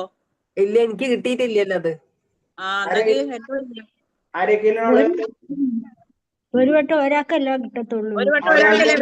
ഒരാൾക്ക് ഒരു വട്ടം, അത്രേ ഉള്ളൂ. ഞാൻ വായിച്ചതാണല്ലോ. വായിച്ചവര് വായിക്കാൻ പറ്റില്ല. അപ്പൊ ഇവർക്ക് വേറൊരു ദിവസം കൊടുക്കും പ്രഭു. വേറൊരാൾ വായിക്കട്ടെ, തയ്യാറായുള്ളവര്. അല്ലേ ഉഷ മാതാജി ഇത് എഴുതിയത് ആരാ? ഉഷ മാതാജി അല്ലേ എഴുതിയിട്ടുള്ളത്? ഞങ്ങളുടെ ഗ്രൂപ്പിൽ ഇനി ഉഷ മാതാജി ഉള്ളത്. അപ്പൊ ഉഷ മാതാജി എവിടെ? ഉഷ മാതാജി വന്നിട്ടില്ലേ? അവരെ തീരെ കോണ്ടാക്ട് ചെയ്യാനൊന്നും കിട്ടില്ല എപ്പോഴും. അത് തന്നെ. അപ്പൊ ഉഷ മാതാജി ഇല്ല. അപ്പൊ വരാറില്ല മാതാജി അല്ലേ? ഞാൻ അന്ന് വിളിച്ചപ്പോഴും കിട്ടില്ല. ഞാൻ അത് വെച്ചിട്ടാണ് അന്ന് വിളിച്ചപ്പോഴും കിട്ടില്ല. 2-3 പ്രാവശ്യം ഞാൻ ഈ പ്രസന്റേഷൻ കാണിക്കുന്നു. റെസ്പോണ്ട് ആരും കിട്ടാറില്ല എനിക്ക്. ഹരേ കൃഷ്ണ. അപ്പൊ ഉഷ മാതാജി പാർഷ്യലി ഇല്ല. ഓക്കെ. അപ്പൊ അത് ക്ലിയർ. മാതാജി ഒന്ന് നോട്ട് ചെയ്തോ ഉഷ മാതാജിരാ. ഓക്കെ പ്രഭു, ഞാൻ നവംബർ 19 അയച്ചേക്കുന്നത് രണ്ടാമത്തെ ദേവതാരാധന. ഓക്കെ, മാതാജി ഒന്ന് ഹരേ കൃഷ്ണ വിടും. അപ്പൊ ഞാൻ നോക്കട്ടെ. അപ്പൊ ഇതൊന്ന് മാതാജി ഉഷ മാതാജിയുടെ ഒന്ന് നോട്ട് ചെയ്ത് 2-3 പ്രാവശ്യം പ്രസന്റേഷൻ എടുക്കും ആളെ കാണില്ല. ശരി പ്രഭു. ഹരേ കൃഷ്ണ. ഹരേ കൃഷ്ണ. ഹരേ കൃഷ്ണ.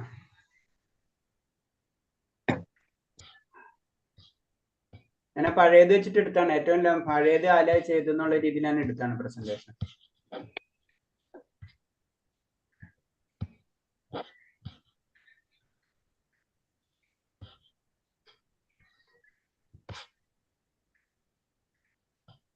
വിട്ടോ മാതാജി? ഹരേ കൃഷ്ണ. വിടും.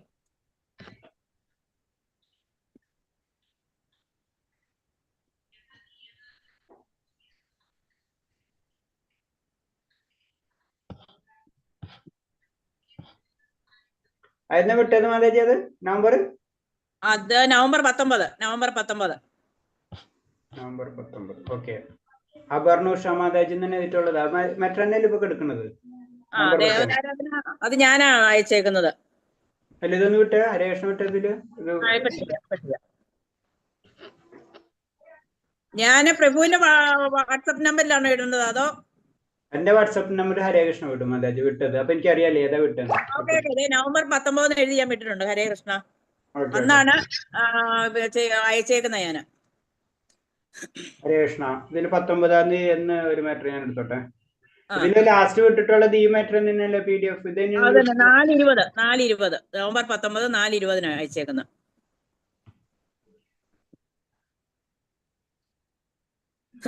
നവംബർ 19 4/20 മാതാജി ഇതിന് വിട്ടിട്ടുള്ളത് എനിക്ക്. ഇപ്പൊ എടുത്തത് ഞാൻ എടുത്ത മാറ്ററിന് വിട്ടിട്ടുള്ളത് മാതാജി. എന്തോ ഇപ്പൊ എടുത്ത മാറ്ററാണ് വിട്ടിട്ടുള്ളത് മാതാജി. ദേവതാരാധന അത് തന്നെ. അപ്പൊ പിന്നെ അപ്പൊ അതല്ലേ ഇപ്പൊ പറഞ്ഞത്. അപ്പൊ അത് റീഡ് ചെയ്യാൻ ആരുമില്ല. അത് റീഡ് ചെയ്യാനായിട്ട് അപർണ മാതാജിയോട് ഇല്ല, അത് ഞാൻ ഇതാണ് ഇപ്പൊ റെഡിയാക്കി വെച്ചതേ. ഓക്കെ മാതാജി അവിടെ നിൽക്കുക. അപ്പൊ അപർണ മാതാജിനോട് അപർണ മാതാജി ഇത് വായിക്കുന്നില്ല. മാതാജി വേറെ എഴുതിണ്ട്. അതെവിടെ മാതാജി എഴുതത്? എവിടെ മാതാജി എഴുതത്? എവിടെ? രണ്ടാളും കൂടി ചെയ്തതാണ് അയച്ചു തന്നത് പ്രഭുജിക്ക്. അത് എന്ന് അയച്ചു? എനിക്ക് കിട്ടിയിട്ടില്ലല്ലോ. അതല്ലേ ഞാൻ പറഞ്ഞത്. മാതാജി സുന്ദ മാതാജിയാണ് അയച്ചു തന്നത്. മാതാജി അയച്ചു തന്നത് എനിക്കിതാ ഇപ്പൊ അയച്ചു തന്നത്. അതായത് ഇപ്പൊ ദേവാരാധന മാത്രമാണ് മാതാജി അയച്ചു തന്നത്. ഇന്ദ്രിയങ്ങളുടെ ആദ്യം സുന്ദ മാതാജി വായിച്ചതാണല്ലോ.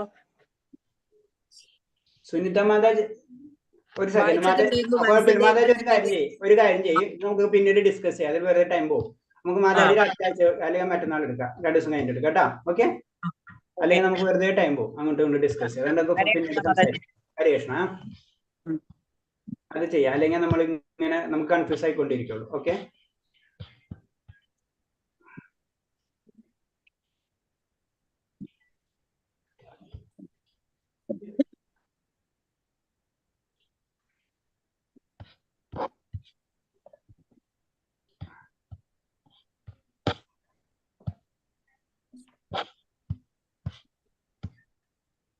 പ്രഭു ഞാനപ്പോ അയച്ചു തന്ന പ്രഭു നോക്കിയില്ലായിരുന്നോ? മാതാജി സെറ്റ് ചെയ്യാം. പിന്നെ നോക്കാം. ഞാനിപ്പോ മറ്റുള്ളവരെ കൂടെ ഒന്ന് എടുത്തോട്ടെ. കുഴപ്പമില്ല. ശരി. അല്ലെങ്കിൽ പിന്നെ സംശയങ്ങൾ ഇങ്ങനെ അങ്ങോട്ട് നിൽക്കും. അവിടെ നിൽക്കട്ടെ. അത് ഒരാളെ കാര്യമല്ലേ. പിന്നെ നോക്കാം. അപ്പൊ ഇതില് ഇതാരെ എഴുതി വിട്ടിട്ടുള്ളത്? ഭൗതിക ഗുണങ്ങൾ. മറ്റൊരു സെക്കൻഡ് ഞാൻ നോക്കിയിട്ടെന്ന് പറയട്ടെ.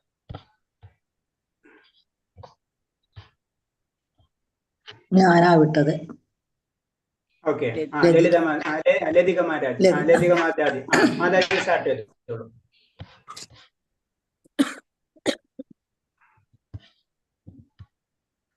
ഹരേ കൃഷ്ണ. ഓക്കെ, സ്റ്റാർട്ട് ചെയ്തോളൂ. ഓം നമോ ഭഗവതേ വാസുദേവായ. അജ്ഞാനതിമിരാന്തസ്യ ജ്ഞാനാജ്ഞനശലാകര ചക്ഷുരുന്മീലം യേന തസ്മൈ ശ്രീ ഗുരവേ നമഃ. ഹരേ കൃഷ്ണ കൃഷ്ണ കൃഷ്ണ ഹരേ ഹരേ ഹരേ രാമ രാമ രാമ ഹരേ ഹരേ. എൻ്റെ പേര് ലതിക. കോഴിക്കോട് ജില്ലയിൽ വടകരയിൽ പള്ളിക്കാട് എന്ന സ്ഥലത്താണ് താമസം. ബാംഗ്ലൂർ ഇസ്കോണിന്റെ കീഴിലുള്ള ശ്രീമദ് ഭഗവത്ഗീത ക്ലാസ്സിലും ഭാഗവത ക്ലാസ്സിലും ചേരാൻ സാധിച്ചതിൽ വളരെ സന്തോഷമുണ്ട്. ക്ലാസുകൾ എടുക്കുന്ന പ്രഭുവിനും മാതാജിമാർക്കും പ്രണാമം. ഫസ്റ്റ്, സെക്കൻഡ്, തേർഡ് ലെവൽ കഴിഞ്ഞ് 4th ലെവലിന്റെ പ്രസന്റേഷനാണ് ചെയ്യുന്നത്. ഞങ്ങളുടെ ഗ്രൂപ്പിൽ 3 പേരാണ് ഉള്ളത്. രമേഷ് പ്രഭു, രേണുക മാതാജി, പിന്നെ ഞാനും. ഞങ്ങളുടെ വിഷയം ഭൗതിക ഗുണങ്ങൾ. ഭാരതീയ ഇതിഹാസ ഗ്രന്ഥമായ മഹാഭാരതത്തിന്റെ ഭാഗമായ ആത്മജ്ഞാനിയുടെ ഗീതം എന്നറിയപ്പെടുന്ന പദ്യഭാഗങ്ങളാണ് ഭഗവത്ഗീത. ഹൈന്ദവരുടെ പ്രധാന വിശുദ്ധ ഗ്രന്ഥമാണിത്. സംസ്കൃതത്തിൽ രചിക്കപ്പെട്ടിരിക്കുന്ന ഇതിലെ 18 അധ്യായങ്ങളിലായി പാണ്ഡവ വീരനായ അർജുനനും തേരാളിയായ ശ്രീകൃഷ്ണനും തമ്മിലുള്ള സംഭാഷണം സഞ്ജയൻ പ്രതിപാദിക്കുന്നതായാണ് അവതരിപ്പിക്കുന്നത്. മഹാഭാരതം ഭീഷ്മപർവത്തിലെ 25 മുതൽ 45 വരെയുള്ള അധ്യായങ്ങളിൽ ഈ ഭാഗം ചേർത്തിരിക്കുന്നു.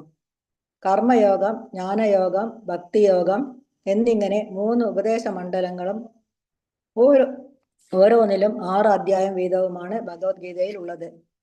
മഹാഭാരതത്തിലെ കുരുക്ഷേത്ര യുദ്ധത്തിനു മുൻപ് ശത്രുക്കൾ ഉൾപ്പെട്ട കൗരവ സൈന്യത്തോട് ഏറ്റുമുട്ടുവാൻ വിമുഖത കാട്ടിയ അർജുനനെ യുദ്ധോത്സുകനാക്കാൻ കൃഷ്ണൻ പറഞ്ഞു കൊടുക്കുന്ന രീതിയിലാണ് ഇതിന്റെ രചന. യുദ്ധം കാണുവാൻ ദിവ്യ ദൃഷ്ടി ലഭിച്ച സഞ്ജയൻ ഈ യുദ്ധം ധൃതരാഷ്ട്രരോട് വിവരിച്ചു കൊടുക്കുന്നതായാണ് മഹാഭാരതത്തിൽ വ്യാസ മഹർഷി വിവരിച്ചിരിക്കുന്നത്. മഹാഭാരത യുദ്ധത്തിൽ ഭീഷ്മർ ശരശയ്യയിൽ ആവുന്ന സമയത്ത് ദുഃഖിതരായ ധൃതരാഷ്ട്രർ സഞ്ജയനോട് എന്താണ് മഹാഭാരതത്തിൽ സംഭവിച്ചത് എന്ന് ചോദിക്കുകയും അതിന്റെ ഉത്തരമായിട്ടാണ് ആരംഭത്തിൽ ഗീതോപദേശം നടന്നത് സഞ്ജയൻ വിവരിക്കുന്നത്. ഭഗവത്ഗീതയുടെ സന്ദേശം അർജുനന് അല്ല ആദ്യമായി ഉപദേശിക്കുന്നത് എന്ന് കൃഷ്ണൻ പറയുന്നു. അതായത് ഈ യോഗം അവ്യയമാണ്, വ്യവച്ഛേദിക്കാൻ സാധിക്കാത്തതുമാണ്, നാശമില്ലാത്തതുമാണ്.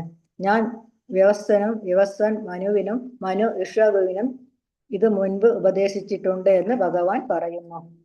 തത്വജ്ഞാനമാണ് ഗീതയുടെ പ്രമേയം. ഹിന്ദു മതത്തിലെ ഏറ്റവും ഉത്കൃഷ്ടമായ ദർശന ഗ്രന്ഥങ്ങളിൽ ഒന്നായി ഭഗവത്ഗീത പരിഗണിക്കപ്പെടുന്നു. ശരീരസ്ഥങ്ങൾ ആയ ആത്മാക്കളെല്ലാം ത്രിഗുണങ്ങളുടെ, അതായത് സത്വം, രജസ്, തമസ് എന്നിവയുടെ സ്വാധീനത്തിലാണ് വർത്തിക്കുന്നത്. ഈ ഗുണങ്ങൾ എന്തെന്നും അവ എങ്ങനെ നമ്മുടെ മേൽ പ്രവർത്തിക്കുന്നു എന്നും ഒരു വ്യക്തിക്ക് അവയെ എങ്ങനെ അതിക്രമിക്കാമെന്നും ആധ്യാത്മിക പദം പ്രാപിച്ച ഒരാളുടെ ലക്ഷണങ്ങൾ എന്തൊക്കെയെന്നും ഭഗവാൻ കൃഷ്ണൻ ഭഗവത്ഗീതയിൽ വിശദീകരിക്കുന്നു.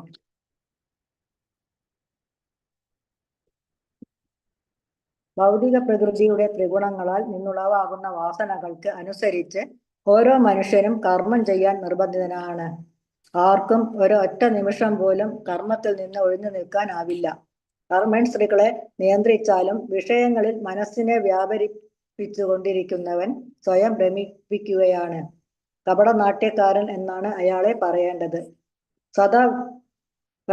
സദാ പ്രവർത്തിച്ചു കൊണ്ടിരിക്കുന്നതും ഒരു നിമിഷം പോലും നിഷ്ക്രിയമാകാൻ വയ്യാത്തതുമായ ആത്മാവിനാൽ പ്രവർത്തിക്കേണ്ടുന്ന ഒരു ജഡവാഹനമാണ് ശരീരം. കൃഷ്ണാവബോധപരമായ സത്കർമ്മത്തിൽ ഏർപ്പെടാത്ത പക്ഷം ആത്മാവ് മഹാശക്തിയാൽ പ്രേരിതനായി പ്രവർത്തനങ്ങളിൽ മുഴുകിയേക്കാം. ഭൗതിക ശക്തിയുമായുള്ള സമ്പർക്കത്താൽ ആത്മാവ് ത്രിഗുണങ്ങൾ കൈക്കൊള്ളുന്നു. ഇത്തരം പ്രവണതകളിൽ നിന്ന് ആത്മാവിനെ ശുദ്ധീകരിക്കാൻ ശാസ്ത്രവിധിക്കനുസരിച്ചുള്ള നിർദ്ദിഷ്ട കർമ്മങ്ങൾ നിറവേറ്റുകയാണ് വേണ്ടത്. കൃഷ്ണാവബോധത്തോടെ പ്രവർത്തിക്കാൻ കൂട്ടാക്കാത്ത ചില കപടനാട്യക്കാരുണ്ട്. അവർ ധ്യാനം അഭിനയിച്ചുകൊണ്ട് മനസ്സാ ഇന്ദ്രിയ സുഖങ്ങളിൽ മുഴുകുന്നു. അനുയായികളെ കബളിപ്പിക്കാനായി ഇവർ ശുഷ്കമായ തത്വജ്ഞാനം പറഞ്ഞു നടക്കും. ഇത്തരക്കാർ അറിവഞ്ചിതർ എന്ന് ഭഗവത്ഗീതയിൽ പറയുന്നു. മിഥ്യാഹങ്കാരത്തിന്റെ പ്രഭാവത്തിൽ മോഹിതനായ ജീവാത്മാവ് ആണ് കർമ്മങ്ങൾ ചെയ്യുന്നത് എന്ന് ചിന്തിക്കുന്നു. വാസ്തവത്തിൽ പ്രകൃതിയുടെ ത്രിഗുണങ്ങളാണ് അവ നിർവഹിക്കുന്നത്. ഭൗതിക വിഷയങ്ങളിൽ തൽപരനായ മനുഷ്യന് താനാണ് എല്ലാ കർമ്മങ്ങളും ചെയ്യുന്നതെന്ന് അഹങ്കാരമുണ്ട്.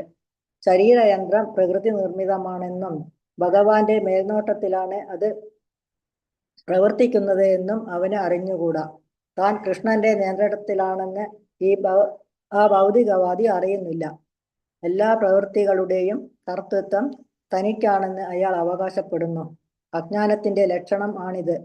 സ്ഥൂല സൂക്ഷ്മ ശരീരങ്ങൾ ഭഗവത് ആജ്ഞ അനുസരിച്ച് ഭൗതിക പ്രകൃതി നിർമ്മിച്ചതാണെന്നും അതുകൊണ്ട് ശാരീരികവും മാനസികവുമായ ഏത് പ്രവൃത്തികളും കൃഷ്ണാവബോധത്തോടെ ശ്രീകൃഷ്ണ സേവനം എന്ന നിലയിൽ ചെയ്യപ്പെടേണ്ടതാണെന്നും അവൻ മനസ്സിലാക്കുന്നില്ല.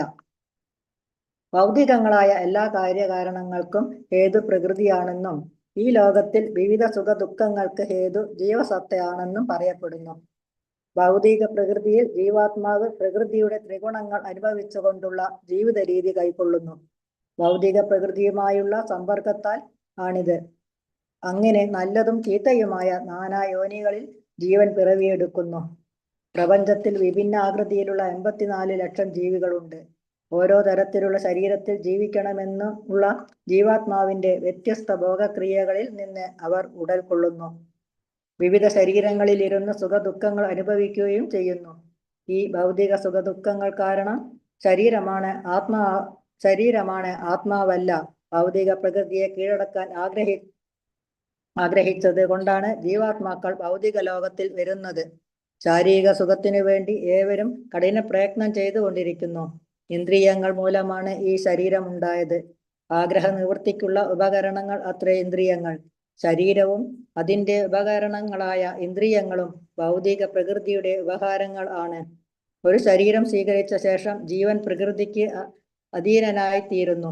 ശരീരം ഭൗതികമാകയാൽ അത് ഭൗതിക നിയമങ്ങൾ അനുസരിച്ച് വേണം പ്രവർത്തിക്കുവാൻ. ജീവാത്മാവ് ശരീരം മാറിയെടുക്കുന്നത് ഉടുപ്പ് മാറുന്നത് പോലെയാണെന്ന് 2-ാം അധ്യായത്തിൽ പറഞ്ഞിട്ടുണ്ടല്ലോ. ഭൗതിക ജീവിതത്തിലെ ആസക്തിയാണ് ഈ വേഷപകർച്ചയ്ക്ക് കാരണം. ഭൗതിക പ്രകൃതിയെ കീഴടക്കണമെന്ന ആകാംക്ഷ മൂലമാണ് ജീവൻ ഈ അനിഷ്ഠിതപരമായ സ്ഥിതിയിൽ അകപ്പെട്ടത്. ഏത് രൂപം എടുത്താലും തൻ്റെ പരിതസ്ഥിതികളുടെ ആധിപത്യം തനിക്ക് തന്നെയാണെന്ന് ജീവൻ കരുതുന്നു. എന്നാൽ അത് ഭൗതിക പ്രകൃതിക്കധീനമാണെന്നത്രേ സത്യം. ശ്രീകൃഷ്ണ ഭഗവാനാണ് ജീവസത്തകൾക്ക് എല്ലാം ആദിപിതാവ് എന്ന് ഭഗവത്ഗീതയിൽ 14-ാം അധ്യായത്തിൽ പറയുന്നുണ്ട്. ഭൗതികവും ആത്മീയവുമായ പ്രകൃതികളുടെ സംയോഗമാണ് ജീവസത്തകൾ. ഭൂലോകത്തിൽ മാത്രമല്ല, ബ്രഹ്മാവ് വാഴുന്ന സമുന്നത ഗ്രഹത്തിൽ പോലും ജീവസത്തകളെ കാണപ്പെടുന്നു. സൃഷ്ടിയുടെ ആരംഭത്തിൽ പൂർവകർമ്മത്തിന്റെ ഫലമായി ഭിന്ന രൂപങ്ങളിൽ പിറവിയെടുക്കുന്ന ജീവാത്മാക്കളാൽ പൂരിതമാണ് ഭൗതിക ലോകം. അർജുനനോട് ഭഗവാൻ പറയുന്നു, 3 ഗുണങ്ങൾ അടങ്ങിയതാണ് ഭൗതിക പ്രകൃതി: സത്വം, രജസ്, തമസ്. ജീവാത്മാവ് അഭൗതികനാകയാൽ ഭൗതിക പ്രകൃതിയുമായി യാതൊരു ബന്ധവുമില്ല. മറ്റുള്ളവയെ അപേക്ഷിച്ച് വിശുദ്ധമാകയാൽ സത്വഗുണം പ്രകാശമാനവും എല്ലാ പാപങ്ങളിൽ നിന്ന് മോചിപ്പിക്കുന്നതുമാണ്. ആ ഗുണത്തിൽ സ്ഥിതി ചെയ്യുന്നവൻ സുഖത്താലും ജ്ഞാനത്താലും ബന്ധരാക്കപ്പെടും. ഭൗതിക പ്രകൃതിയിൽ ബന്ധരായ ജീവസത്തുക്കൾ പലവിധമുണ്ട്. ഒരാൾ സന്തുഷ്ടനായിരിക്കും, മറ്റൊരാൾ കർമ്മനിരതനും, വേറൊരാൾ നിസ്സഹായനും ആയിരിക്കും. എങ്ങനെയാണ് അവർ പലവിധത്തിലും ബന്ധരായിരിക്കുന്നതെന്ന് ഭഗവത്ഗീത 14-ാം അധ്യായത്തിൽ പറയുന്നുണ്ട്. ഭൗതിക ലോകത്തിൽ സത്വഗുണങ്ങൾ വളർത്തിയെടുക്കുന്ന ഒരാൾ മറ്റു വിധത്തിൽ ബന്ധരായവരേക്കാൾ ബുദ്ധിമാനാണ്. ആ വ്യക്തിയെ ഭൗതിക ദുഃഖങ്ങൾ അധികം ബാധിക്കാറില്ല. അറിവിന്റെ കാര്യത്തിലും പുരോഗമനം ഉണ്ടാകും എന്ന ബോധവും അയാൾക്കുണ്ടാകാം. ബ്രാഹ്മണർ സത്വഗുണത്തിൽ പെടുന്നു. ഇതിലുള്ള ഒരു പ്രശ്നം, താൻ മറ്റുള്ളവരെക്കാൾ മുന്നേറി എന്നുള്ള അഹങ്കാരം അവർക്കുണ്ടായിരിക്കും. അഹങ്കാരം കൊണ്ട് അയാൾ ബന്ധനാകുന്നു. അതിന് ഉദാഹരണമാണ് തത്വചിന്തകരും ശാസ്ത്രകാരന്മാരും. ഇരുകൂട്ടരും തന്റെ അറിവിനെപ്പറ്റി അഹങ്കരിക്കുന്നു. അളവറ്റ കൃഷ്ണാധിക്യത്തിൽ നിന്നുളവാകുന്നതാണ് രജോ ഗുണം.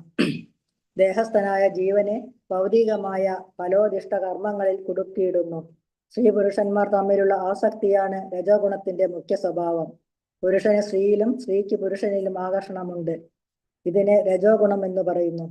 രജോ ഗുണം സ്വഭാവിയുടെ ആസക്തി ഇന്ദ്രിയ സുഖാനുഭവങ്ങളിലാണ്. അതുകൊണ്ട് തന്നെ ഭാര്യ, മക്കളെയും സമൂഹത്തെയും സന്തോഷിപ്പിക്കാനും തന്റെ അന്തസ്സ് നിലനിർത്താനും വേണ്ടി നിരന്തരം പ്രയത്നിക്കുന്നു. ആധുനിക സംസ്കാരം രജോ ഗുണത്തിന്റെ നിലവാരത്തിൽ പുരോഗമിച്ചതായി കരുതപ്പെടുന്നു. തമോ ഗുണമാകട്ടെ സർവശരീരികളെയും വ്യാമോഹിക്കുന്നതാണ്. ഈ ഗുണത്തിന്റെ ഫലങ്ങളായ പ്രമാദം, അലസത, നിദ്ര എന്നിവ ജീവാത്മാവിനെ കുടുക്കിയിടുന്നു. സത്വഗുണത്തിന് നേരെ എതിരാണ് തമോ ഗുണം. തമോ ഗുണ സ്വഭാവിക്ക് ജ്ഞാനത്തിലൂടെ വിവേകം നേടാൻ പ്രയാസമാണ്.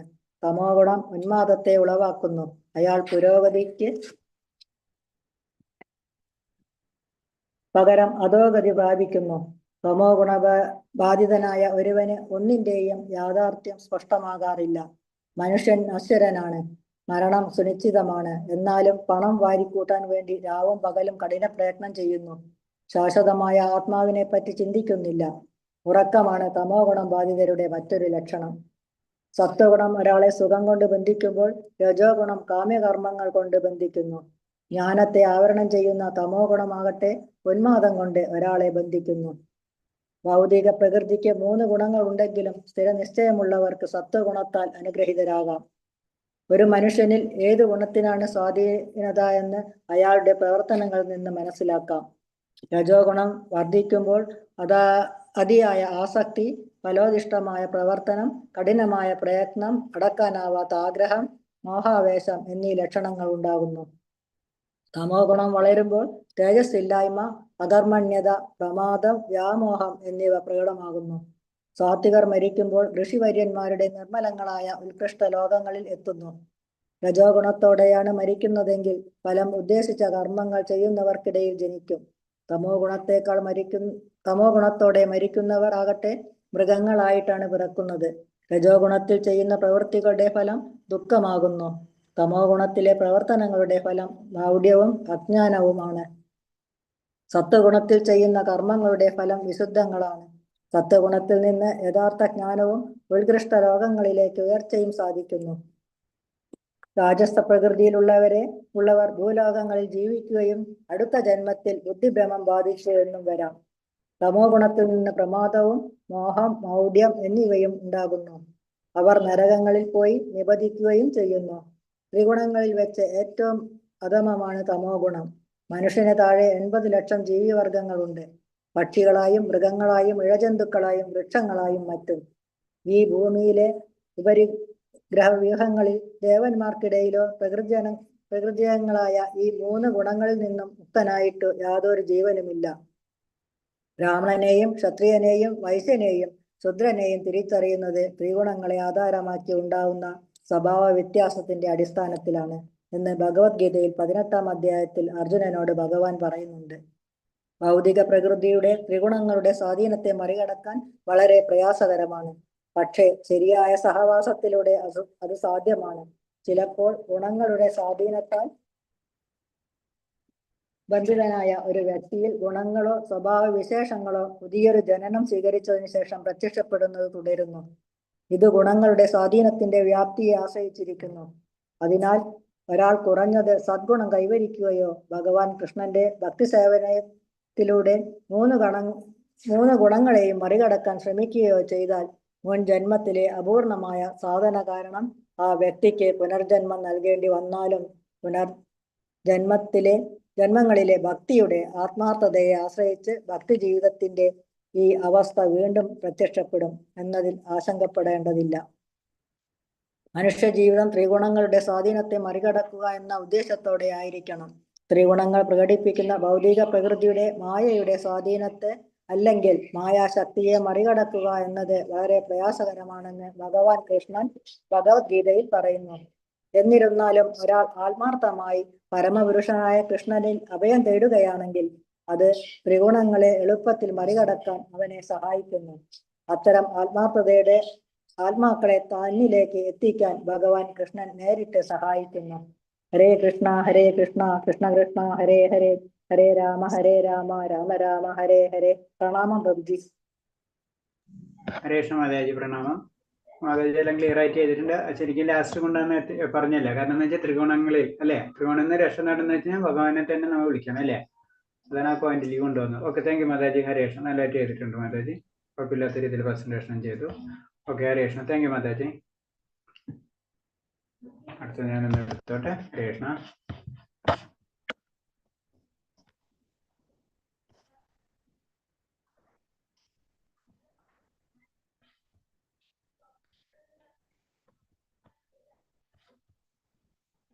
മാതാജിയുടെ ഗ്രൂപ്പിൽ പിന്നെ 2-3 പേരും കൊണ്ട് ബാക്കി ഉണ്ടായിരുന്നില്ല. ആരാ? ശ്രീജ മാതാജിയാണ് വായിക്കുന്നത്. ശ്രീജ മാതാജി മാത്രമേ ഉള്ളൂ ഇനി വായിക്കും. ആ, ശ്രീജ മാതാജി ഉണ്ടോ? ഉണ്ടല്ലോ അല്ലേ. ഓക്കെ,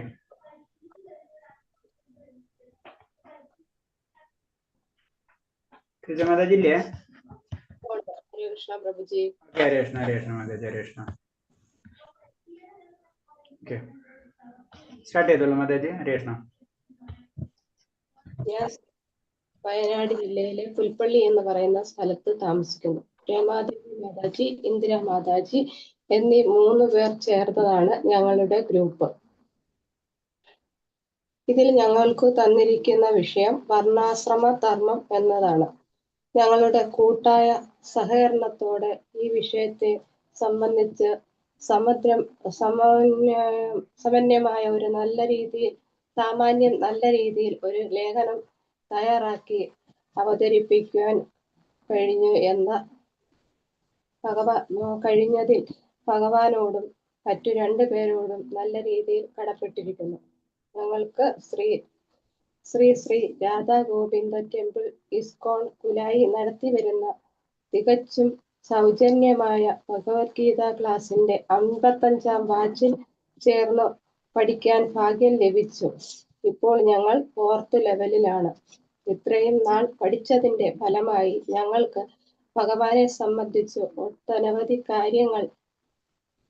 കാര്യങ്ങൾ മനസ്സിലാക്കുവാൻ സാധിച്ചു. ഞങ്ങളുടെ ജീവിത ലക്ഷ്യവും ഭഗവാനെ എങ്ങനെ സാക്ഷാത്കരിക്കണം എന്നും ഭഗവാന്റെയും മറ്റ് ആചാര്യന്മാരുടെയും കാരുണ്യത്താൽ ഏറെക്കുറെ കാര്യങ്ങൾ പഠിക്കുവാൻ സാധിച്ചു. ഇതിന് സഹായിച്ച ഭഗവാനെയും മറ്റ് ആചാര്യന്മാരുടെയും പാതാര ബിന്ദങ്ങളിൽ പ്രണമിക്കുന്നു. ഓം അജ്ഞാനതിമിരാന്തസ്യ ജ്ഞാനാചലശലാകയാൽ ചക്ഷുർമീലിതം യേന തസ്മൈ ശ്രീ ഗുരവേ നമഃ. ഭഗവത്ഗീതയെ കുറിച്ച് 2 വാക്ക്. മഹാഭാരത യുദ്ധഭൂമിയിൽ അർജുനൻ തന്റെ ബന്ധുമിത്രാദികളെയും ഗുരുജനങ്ങളെയും നേരിടേണ്ടി വന്നപ്പോൾ സൈനികമായ ഉത്തരവാദിത്തം എങ്ങനെ കൈകാര്യം ചെയ്യണമെന്ന് ആശങ്കയിലായ അർജുനന് ഭഗവാൻ കൃഷ്ണൻ നൽകുന്ന ഉപദേശമാണ് ഭഗവത്ഗീത. ഈ ഉപദേശം ഇന്ന് മാനവ സമൂഹത്തിന് മാർഗനിർദ്ദേശം നൽകുന്നു. ഭഗവത്ഗീതയാകുന്ന ഗംഗാജലത്തിൽ ഒരു തവണയെങ്കിലും സ്നാനം ചെയ്യുന്ന വ്യക്തിയുടെ ഭൗതിക ജീവിതത്തിലെ എല്ലാ മാലിന്യങ്ങളും നശിക്കുന്നു. 18 അധ്യായങ്ങളോട് കൂടിയതും 700 ശ്ലോകങ്ങളും അടങ്ങിയതാണ് ഭഗവത്ഗീത. ഇതിൽ പ്രധാനമായും 5 വിഷയങ്ങളാണ് പ്രതിപാദിക്കുന്നത്. ഈശ്വരൻ, ജീവാത്മാവ്, ഭൗതിക പ്രകൃതി, കാലം, കർമ്മം എന്നിങ്ങനെ. സർവം കൃഷ്ണാർപ്പണമസ്തു. ഭഗവത്ഗീതയിലെ മുഖ്യ ശ്ലോകങ്ങളെ ആധാരമാക്കി തയ്യാറാക്കിയ വർണ്ണാശ്രമധർമ്മം ജീവിതധർമ്മത്തിന്റെ ദൈവിക ക്രമം എന്ന ലേഖനം സമർപ്പിക്കുന്നു. മനുഷ്യന്റെ സ്വാഭാവിക ഗുണങ്ങളും കർമ്മബോധത്തിനും അടിസ്ഥാനമാക്കി ജീവിതത്തെ ക്രമപ്പെടുത്തുന്ന ദൈവിക സിദ്ധാന്തമാണ് വർണ്ണാശ്രമധർമ്മം. ഗീതയിൽ പ്രതിപാദിക്കുന്ന ഈ ധർമ്മം വ്യക്തിയുടെ ആത്മീയ ഉയർച്ചയ്ക്കും സമൂഹത്തിന്റെ സമത്വത്തിനും വഴിതെളിക്കുന്നു എന്ന് ഈ ലേഖനം വിശദീകരിക്കുന്നു. ഭഗവാൻ കൃഷ്ണന്റെ കൃപാനിർഭരമായ ചിന്തകൾ എപ്പോഴും ഉണ്ടാകണം എന്ന പ്രാർത്ഥനയോടെ ആദരപൂർവം സമർപ്പിക്കുന്നു. Shrimati Shreeja, Shrimati Ramadevi R, Shrimati Indiradevi R. ആമുഖം. ഭഗവത്ഗീതയിൽ ഭഗവാൻ ശ്രീകൃഷ്ണൻ മനുഷ്യജീവിതത്തിന്റെ ധർമ്മസങ്കല്പം വളരെ വ്യക്തമാക്കി അവതരിപ്പിക്കുന്നു. ഇതിൽ പ്രധാന സ്ഥാനം വർണ്ണാശ്രമധർമ്മത്തിനുള്ളതാണ്. മനുഷ്യന്റെ സ്വാഭാവിക ഗുണങ്ങൾ, കർമ്മം, ജീവിത ലക്ഷ്യം എന്നിവയെ അടിസ്ഥാനമാക്കി ഓരോരുത്തർക്കും ചെയ്യേണ്ട ധർമ്മം വ്യത്യാസപ്പെട്ടിരിക്കുന്നു എന്ന് കൃഷ്ണൻ നമ്മെ പഠിപ്പിക്കുന്നു. ഭഗവത്ഗീതയിൽ ശ്രീകൃഷ്ണൻ മനുഷ്യജീവിതത്തിന്റെ നന്മ, ശാന്തി, ആത്മോന്നതിക്കായും നിർദ്ദേശിച്ചിരിക്കുന്ന മഹത്തായ ജീവിതക്രമമാണ് വർണ്ണാശ്രമധർമ്മം. ജീവിതത്തിലെ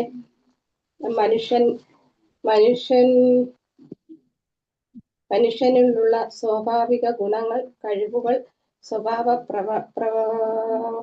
പ്രവണതകളും അനുസരിച്ച് നിർവചിക്കപ്പെട്ടിട്ടുള്ള ചുമതലകളുടെ സമാഹാരമാണ് ഇത്. ഭഗവത്ഗീതയിൽ വർണ്ണം ജന്മത്തിന്റെ അടിസ്ഥാനത്തിലല്ല, ഗുണകർമ്മങ്ങളുടെ അടിസ്ഥാനത്തിലാണ് എന്ന് കൃഷ്ണൻ പറയുന്നു. ഓരോരുത്തരും തങ്ങൾക്കുള്ള സ്വഭാവ സവിശേഷതയനുസരിച്ച് ചെയ്യേണ്ട സ്വധർമ്മ പാലനമാണ് ആത്മീയ പരിപക്വത്തിന്റെ മാർഗം.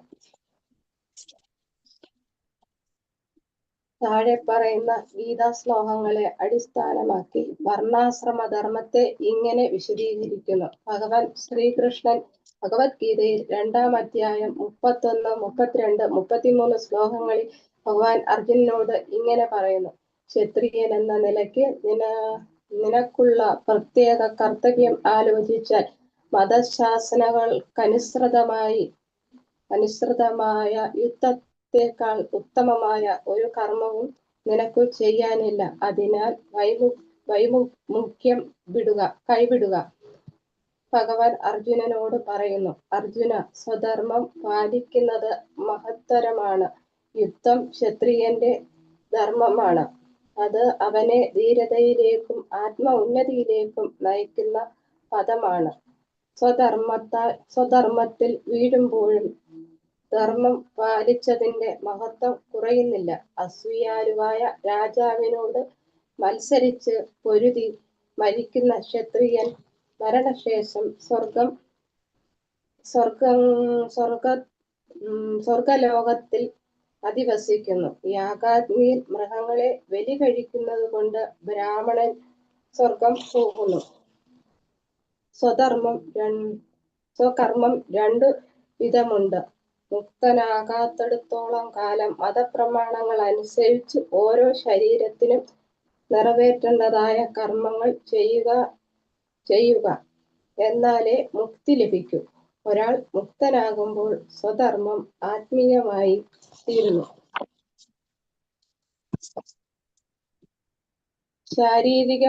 ശാരീരിക ബോധത്തോടെ ഉള്ളതല്ല.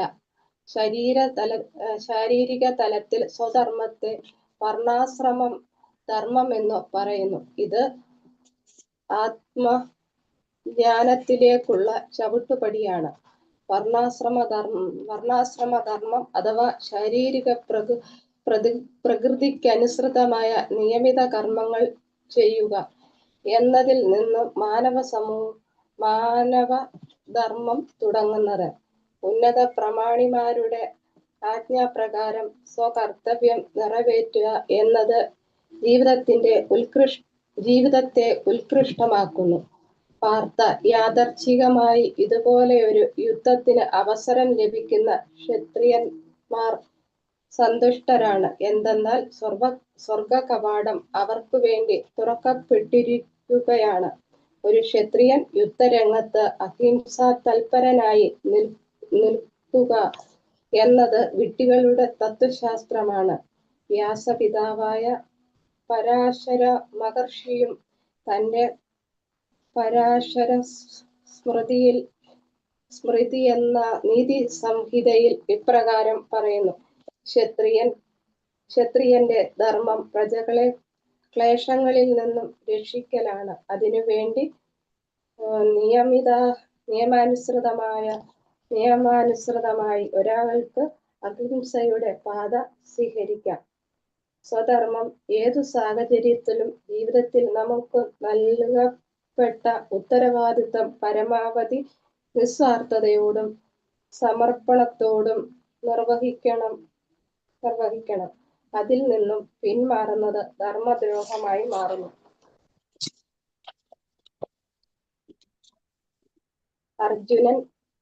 അർജുനൻ കീർത്തിമാനായ യോദ്ധാവാണ്.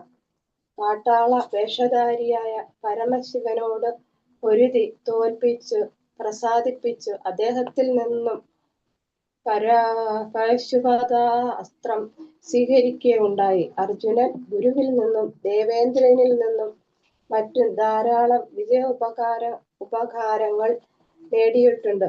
യുദ്ധത്തിൽ നിന്നും ഒഴിഞ്ഞു നിന്നാൽ ക്ഷത്രിയനെന്ന നിലയ്ക്ക് തനിക്കുള്ള കടമ നിറവേറ്റിയില്ലെന്നു വരാം. സൽകീർത്തി നഷ്ടപ്പെടും. നരകത്തിലേക്ക് പോവുകയും ചെയ്യും. യുദ്ധത്തിൽ നിന്നും വിട്ടുനിന്നാലാണ് അദ്ദേഹത്തിന് നരകം പോകേണ്ടി വരുന്നത്. സ്വധർമ്മം ചെയ്യുന്നത് ദൈവാനുഗ്രഹത്തിനുള്ള വഴിയാണ്. സ്വധർമ്മത്തിന്റെ അനിവാര്യത വ്യക്തമാക്കുന്ന ശ്ലോകങ്ങളാണ് 3:35, 4:13. തെറ്റോടു കൂടിയതാണെങ്കിൽ പോലും തനിക്ക് വിധിക്കപ്പെട്ടിട്ടുള്ള ചുമതലകൾ നിറവേറ്റുന്നതാണ് അന്യരുടെ കർത്തവ്യങ്ങൾ ഭംഗിയായി നിർവഹിക്കുന്നതിനേക്കാൾ നല്ലത്. സ്വകർത്ത നിർവഹണത്തിൽ നാശം സംഭവിക്കുന്നതും മറ്റുള്ളവരുടെ കർമ്മം ചെയ്യുന്നതിനേക്കാൾ ശ്രേയസ്കരം തന്നെ. അന്യരുടെ വഴി സ്വീകരിക്കുന്നത് ആപത്കരമാണ്. അന്യർക്ക് വിധിക്കപ്പെട്ടിട്ടുള്ള കർമ്മങ്ങൾ നിർവഹിക്കുകയല്ല, സ്വകർത്തവ്യങ്ങൾ പൂർണ്ണമായും കൃഷ്ണാവബോധത്തോടെ നിറവേറ്റുകയാണ് ഒരാൾ ചെയ്യേണ്ടത്.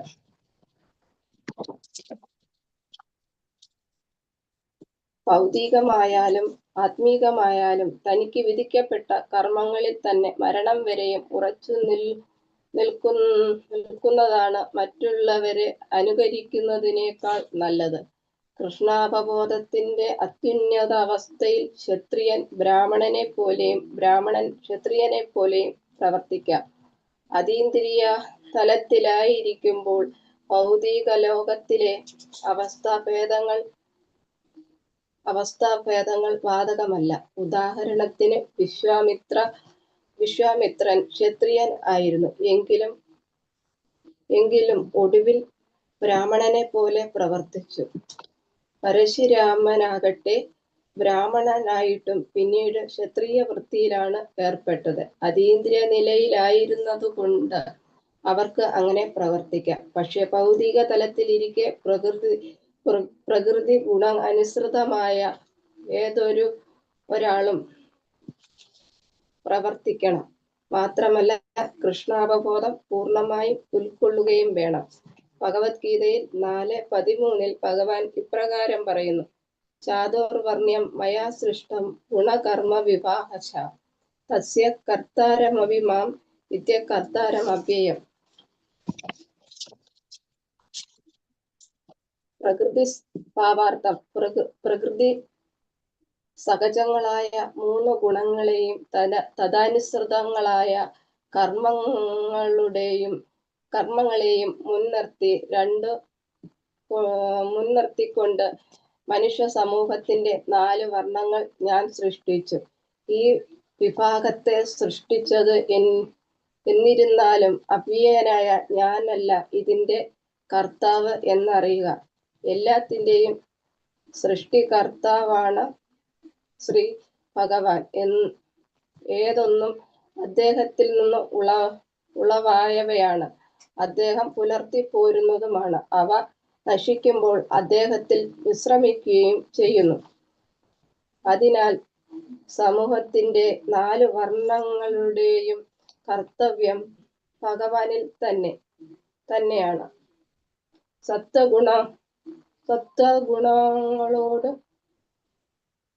സത്വഗുണപ്രധാനികളായതുകൊണ്ട് ബ്രാഹ്മണരെന്നു പറയപ്പെടുന്ന ബുദ്ധിശക്തി കൂടിയവരാണ് ആദ്യത്തെ വിഭാഗം. ക്ഷത്രിയരാണ് രണ്ടാമത്തെ വിഭാഗം. രജോ ഗുണ പ്രധാനികളായതുകൊണ്ട് ഭരണാധികാരികളായി. മൂന്നാമത്തെ വിഭാഗം വൈശ്യർ, അവർ വ്യാപാരികൾ.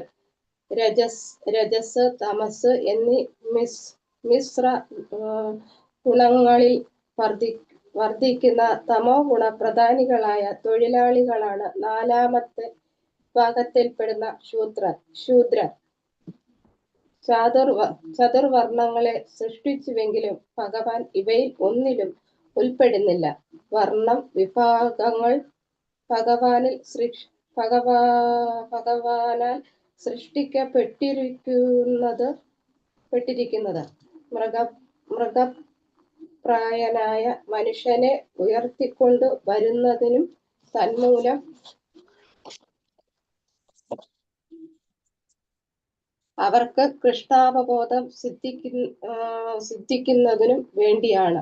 കൃഷ്ണാവബോധമുള്ള ഒരു മനുഷ്യൻ ബ്രാഹ്മണനേക്കാൾ ഉത്കൃഷ്ടനാണ്. മനുഷ്യരുടെ ഈ ചതുർവർണ്ണ്യ വ്യവസ്ഥയ്ക്ക് അധീനനാണ് കൃഷ്ണൻ എന്നിരിക്കെ കൃഷ്ണാവബോധം സിദ്ധിച്ചവനും മനുഷ്യവർഗത്തിലെ വിഭാഗീയതയ്ക്ക് അതീതനുമാണ്. ഭഗവാൻ ഇവിടെ 2 കാര്യങ്ങളാണ് വ്യക്തമാക്കുന്നത്. ഒന്ന്, വർണ്ണം ഭഗവത് സൃഷ്ടിയാണ്. സമൂഹത്തെ സമുന്നതയോടെ മുന്നോട്ട് കൊണ്ടുപോകുവാനുള്ള ഒരു ദൈവിക സംവിധാനമാണ്. 2, വർണ്ണം ജന്മത്തിന്റെ അടിസ്ഥാനത്തിലല്ല, ഗുണങ്ങൾ, കർമ്മങ്ങൾ ഇവയാണ് വർണ്ണനിർണയത്തിന്റെ അടിസ്ഥാനം. അധ്യായം 18:41 ബ്രാഹ്മണൻ ബ്രാഹ്മണർ, ക്ഷത്രിയർ, വൈശ്യർ, ശൂദ്രർ എന്നീ 4 വർണ്ണങ്ങളുടെയും കർമ്മങ്ങളും അവരുടെ സ്വഭാവത്തിൽ നിന്നുണ്ടായ ഗുണങ്ങളനുസരിച്ച് വേർതിരിക്കപ്പെട്ടിരിക്കുന്നു. ബ്രാഹ്മണന്റെ ധർമ്മം: ശമം, ഉള്ളിലെ ശാന്തി; ദമം, ഇന്ദ്രിയ നിയന്ത്രണം; തപസ്, ഭാഗ്യശുദ്ധി, ആന്തരിക ശുദ്ധി; ക്ഷമ, സത്യസന്ധത; ജ്ഞാനം, വിജ്ഞാനം, ദൈവവിശ്വാസം ഇവയെല്ലാം ബ്രാഹ്മണന്റെ സ്വഭാവസിദ്ധമായ കർമ്മം.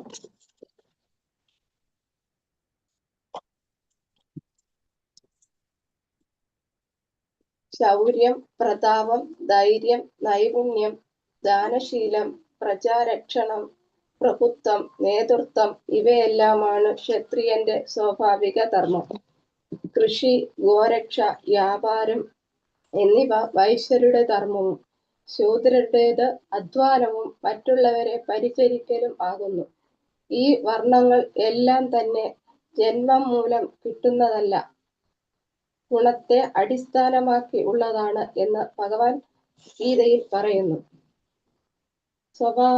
സ്വാഭാവികങ്ങളായ പ്രവർത്തികൾ ചെയ്തുകൊണ്ടിരുന്നാൽ മനുഷ്യന് പൂർണ്ണത നേടാം എന്ന് ശ്ലോകം 45 പറയുന്നു. സർവ ജീവജാലങ്ങളുടെയും പ്രഭവസ്ഥാനവും സർവവ്യാപിയുമായ ഭഗവാനെ ആരാധിക്കുന്ന നിമിത്തം സ്വകർമ്മങ്ങളിൽ കൂടി ഒരു വ്യക്തിക്ക് പരിപൂർണതയിലെത്താം. സർവ ജീവജാലങ്ങളും ഭഗവാന്റെ അംശങ്ങളാകയാൽ അദ്ദേഹം തന്നെ അവയ്ക്ക് കാരണഭൂതൻ. ജന്മാദ്യസ്യ യതഃ എന്ന വേദാന്ത സൂത്രം പറയുന്നു, പരമപുരുഷനാണ് എല്ലാ ജീവജാലങ്ങളുടെയും ഉൽപ്പത്തി സ്ഥാനം. ഭഗവാൻ തന്റെ ആന്തരികവും ബാഹ്യവുമായ രണ്ട് ശക്തികളിൽ സർവവ്യാപിയായിരിക്കുന്നു. അതുകൊണ്ട്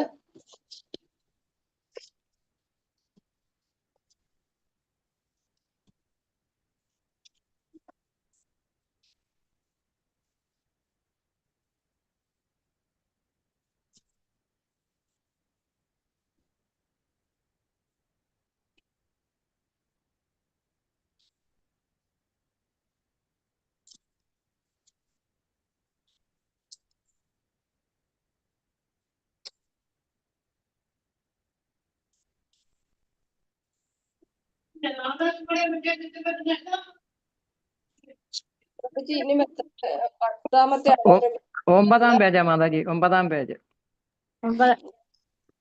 9ാം പേജ് 9 എഴുതിയിട്ടുണ്ട് പേജ് നമ്പർ. ഭഗവാനെ അവിടുത്തെ ശക്തിയോടൊപ്പം ആരാധിക്കണം. ആന്തരിക ശക്തിയുക്തമായ ഭഗവാനെയാണ് വൈഷ്ണവ ഭക്തന്മാർ ആരാധിക്കുന്നത്. ഭഗവാൻ തന്റെ വിസ്തീർണമായ പരമാത്മാവെന്ന നിലയിൽ എങ്ങും സ്ഥിതി ചെയ്യുന്നു. അവിടുത്തെ അംശമെന്ന നിലയിൽ ഓരോ ജീവന്റെയും കർത്തവ്യമാണ് ഭഗവത് സേവനം. എല്ലാവരും തികഞ്ഞ കൃഷ്ണ അവബോധത്തോടെ ഭക്തിയുടെ സേവനത്തിൽ ഏർപ്പെടണം എന്നതാണ് ഈ ശ്ലോകത്തിന്റെ സന്ദേശം. ഏത് തൊഴിലിൽ ഏർപ്പെട്ടിരുന്നാലും ഒരു വ്യക്തി ഭഗവാനെ സേവിക്കുന്നു എന്നതിൽ അവർ പരമോത്കൃഷ്ടമായ പൂർണ്ണത നേടുന്നു.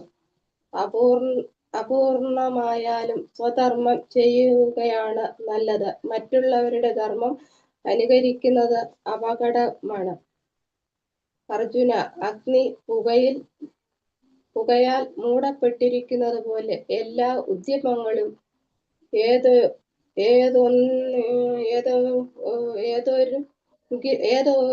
ഏതൊരിലും ദോഷത്താൽ മൂടപ്പെട്ടിരിക്കും. അതുകൊണ്ട് തനിക്ക് സ്വാഭാവികമായ കർമ്മം അത് ദോഷങ്ങൾ നിറഞ്ഞതായാൽ പോലും ഉപേക്ഷിക്കാവുന്നതല്ല.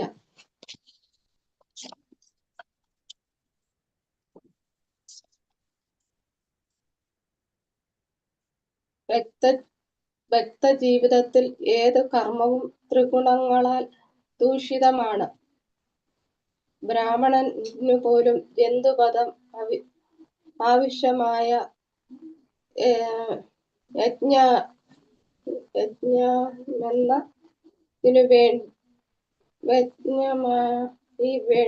വേണ്ടി വരും. എത്ര ഗുണവാനായ ക്ഷത്രിയനായാലും ശത്രുക്കളോട് പൊരുതേണ്ടിയും വരും. ഒരു വ്യാപാരി ഗുണവാനാണെങ്കിൽ പോലും ആദായം രഹസ്യമായി സൂക്ഷിക്കും. ശൂദ്രൻ ദുഷ്ടനായ യജമാനനെയാണ് സേവിക്കുന്നതെങ്കിലും അയാളുടെ ആജ്ഞ അനുസരിച്ച് ചെയ്യരുതാത്ത പ്രവർത്തികൾ ചെയ്യേണ്ടി വരും. ഇത്തരം വിഷമതകൾ ഉണ്ടായാലും അയാളുടെ നിർദ്ദിഷ്ട കർമ്മങ്ങൾ സ്വഭാവങ്ങളാകയാൽ 4 കൂട്ടരും നിറവേറ്റുക തന്നെ വേണം. മഞ്ഞുകാലത്ത് തീയിൽ നിന്നും ഒരു കരിക്കട്ട എടുത്തു നീക്കുമ്പോൾ കണ്ണിലും മൂക്കിലും പുക പടർന്ന് വിഷമിച്ചു എങ്കിലും തീ ഉപയോഗിക്കുന്ന പതിവ് തുടരുകയേ നിവർത്തിയുള്ളൂ. മനുഷ്യന് വിധിക്കപ്പെട്ട കർമ്മത്തിന്റെ കാര്യത്തിൽ ചില ബുദ്ധിമുട്ടുകൾ ഉണ്ടെങ്കിൽ പോലും സ്വകർമ്മം ത്യജിച്ചുകൂടാ. ഏതൊരു കർമ്മവും പരംപുരുഷന്റെ സംതൃപ്തിക്കായിക്കൊണ്ട് അനുഷ്ഠിക്കുമ്പോൾ അതിന് ദോഷവശങ്ങൾ നീങ്ങി വിശുദ്ധമാകുന്നു.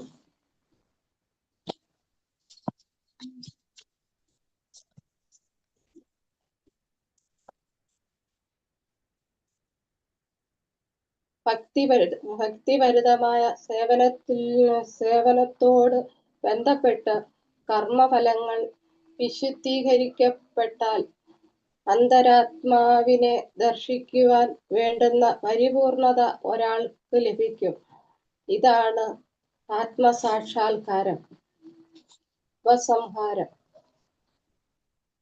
വർണ്ണാശ്രമധർമ്മം എന്നാൽ സ്വഭാവാനുസൃതമായ മാർഗം, സമത്വബോധം, നിഷ്കാമകർമ്മം, ദൈവസമർപ്പണം ഇവയെല്ലാം ചേർന്നതാണ്.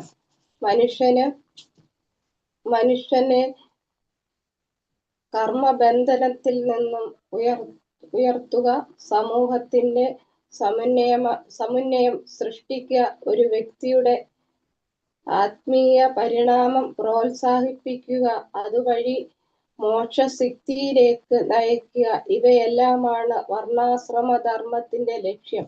ഭഗവത്ഗീത സന്ദേശം ഇപ്രകാരം: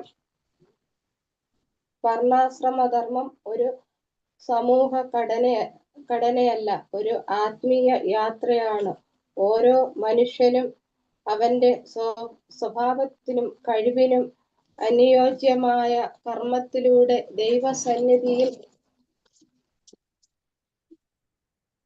ദൈവസന്നിധിയിൽ എത്തിക്കുന്ന ഒരു മാർഗമാണിത്.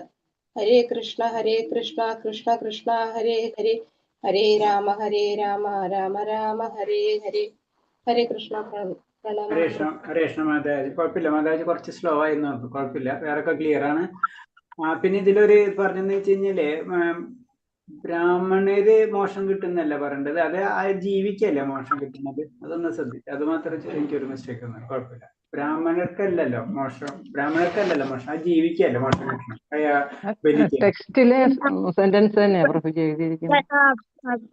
ടെസ്റ്റിനകത്ത് തന്നെ എഴുതിയേക്കുന്ന പ്രഭുജി. അതല്ലല്ലോ ബ്രാഹ്മണർക്ക് മോശം കിട്ടും. ബ്രാഹ്മണർക്ക് മോശം ലഭിക്കുമെന്ന് പറഞ്ഞാല് അദ്ദേഹം യജ്ഞം ചെയ്യുന്നത് കൊണ്ട് ദോഷമൊന്നും അദ്ദേഹത്തിന് വരുന്നില്ല. അതാണ് അതിനകത്ത് പറയുന്ന പോയിന്റ്. അതാണ് അത് ആ വ്യക്തിക്ക് വരുന്നില്ല, പക്ഷെ ആ ബലിമൃഗത്തിന് മോശം ലഭിക്കും. ബലിമൃഗത്തിന്റെ കാര്യം അവിടെ പറയുന്നില്ല പ്രഭുജി, ആ ബ്രാഹ്മണന്റെ കാര്യമേ പറയുന്നുള്ളൂ. ബ്രാഹ്മണൻ ഒരു കൃത്യം ദോഷം ചെയ്താലും മോശം കിട്ടുമെന്നാ പറയുന്നത്. മോശം കിട്ടുന്ന അങ്ങനെ എഴുതിയ പോലെ തോന്നി എനിക്ക്. അല്ല പ്രഭുജി, അതാ പുസ്തകത്തിലെ സെയിം സെന്റൻസ് നമ്മൾ അതേ സെന്റൻസ് അങ്ങോട്ട് എഴുതി വെച്ചതാ പ്രഭുജി. ക്ഷത്രിയൻ അങ്ങനെയാണെങ്കിലും നമ്മളെ സ്വന്തമായിട്ട് അധികമൊന്നും ഇട്ടിട്ടില്ല. അതെന്നെ എഴുതി വെച്ചതല്ലേ. അപ്പൊ അത് അപ്പൊ ഇങ്ങനെ അതൊന്നും കൂടെ ക്ലിയർ ചെയ്യണേ. ഇത്രേ ഉള്ളൂ. അത് എന്താ പറയാ, ബ്രാഹ്മണർക്കല്ല മോക്ഷം കിട്ടാ, അത് കിട്ടുന്നത് ആർക്കാ?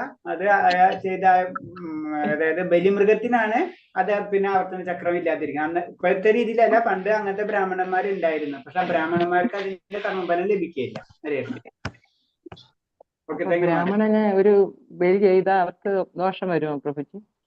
ഇല്ല, അത് അങ്ങനത്തെ കഴിവുള്ള ബ്രാഹ്മണരാണ് അവര്, അതിനുള്ള പവർ ഉണ്ട്. ഇപ്പഴത്തെ ഇതല്ല വെച്ച് നോക്കണ്ട്, നമ്മൾ ഇപ്പോഴത്തെ ചിന്താഗതി വെച്ച് അതിനൊന്നും മെഷർ ചെയ്യാനേ പറ്റില്ല. അതൊന്നും ഞാൻ പോയിന്റ്സുകളൊക്കെ നമുക്ക് ശ്രദ്ധിക്കണം. നമ്മള് അത് പ്രഭുജി യജ്ഞത്തിന് വേണ്ടി അദ്ദേഹം അങ്ങനെ ചെയ്താലും അദ്ദേഹത്തിന് ദോഷമൊന്നും വരുന്നില്ല, അദ്ദേഹത്തിന് ഗുണമേ വരുന്നുള്ളൂ എന്നാ ഇതിനകത്ത് പറഞ്ഞേക്കുന്നേ. ആ ഗുണം എന്നല്ല, ഗുണം എന്നുള്ള ഒരു പോയിന്റ് വരുന്നില്ല. കാരണം എന്ന് വെച്ച് കഴിഞ്ഞാൽ അത് എന്താ പറയാ, മൃഗത്തിനുണ്ടല്ല, മൃഗത്തിന് ജന്മകർമ്മങ്ങളിൽ നിന്നുള്ള വ്യത്യാസം വരുന്നു, അത്ര ഉള്ളത്. ഓക്കെ, ഇതാരെ രേണുക മാതാജി?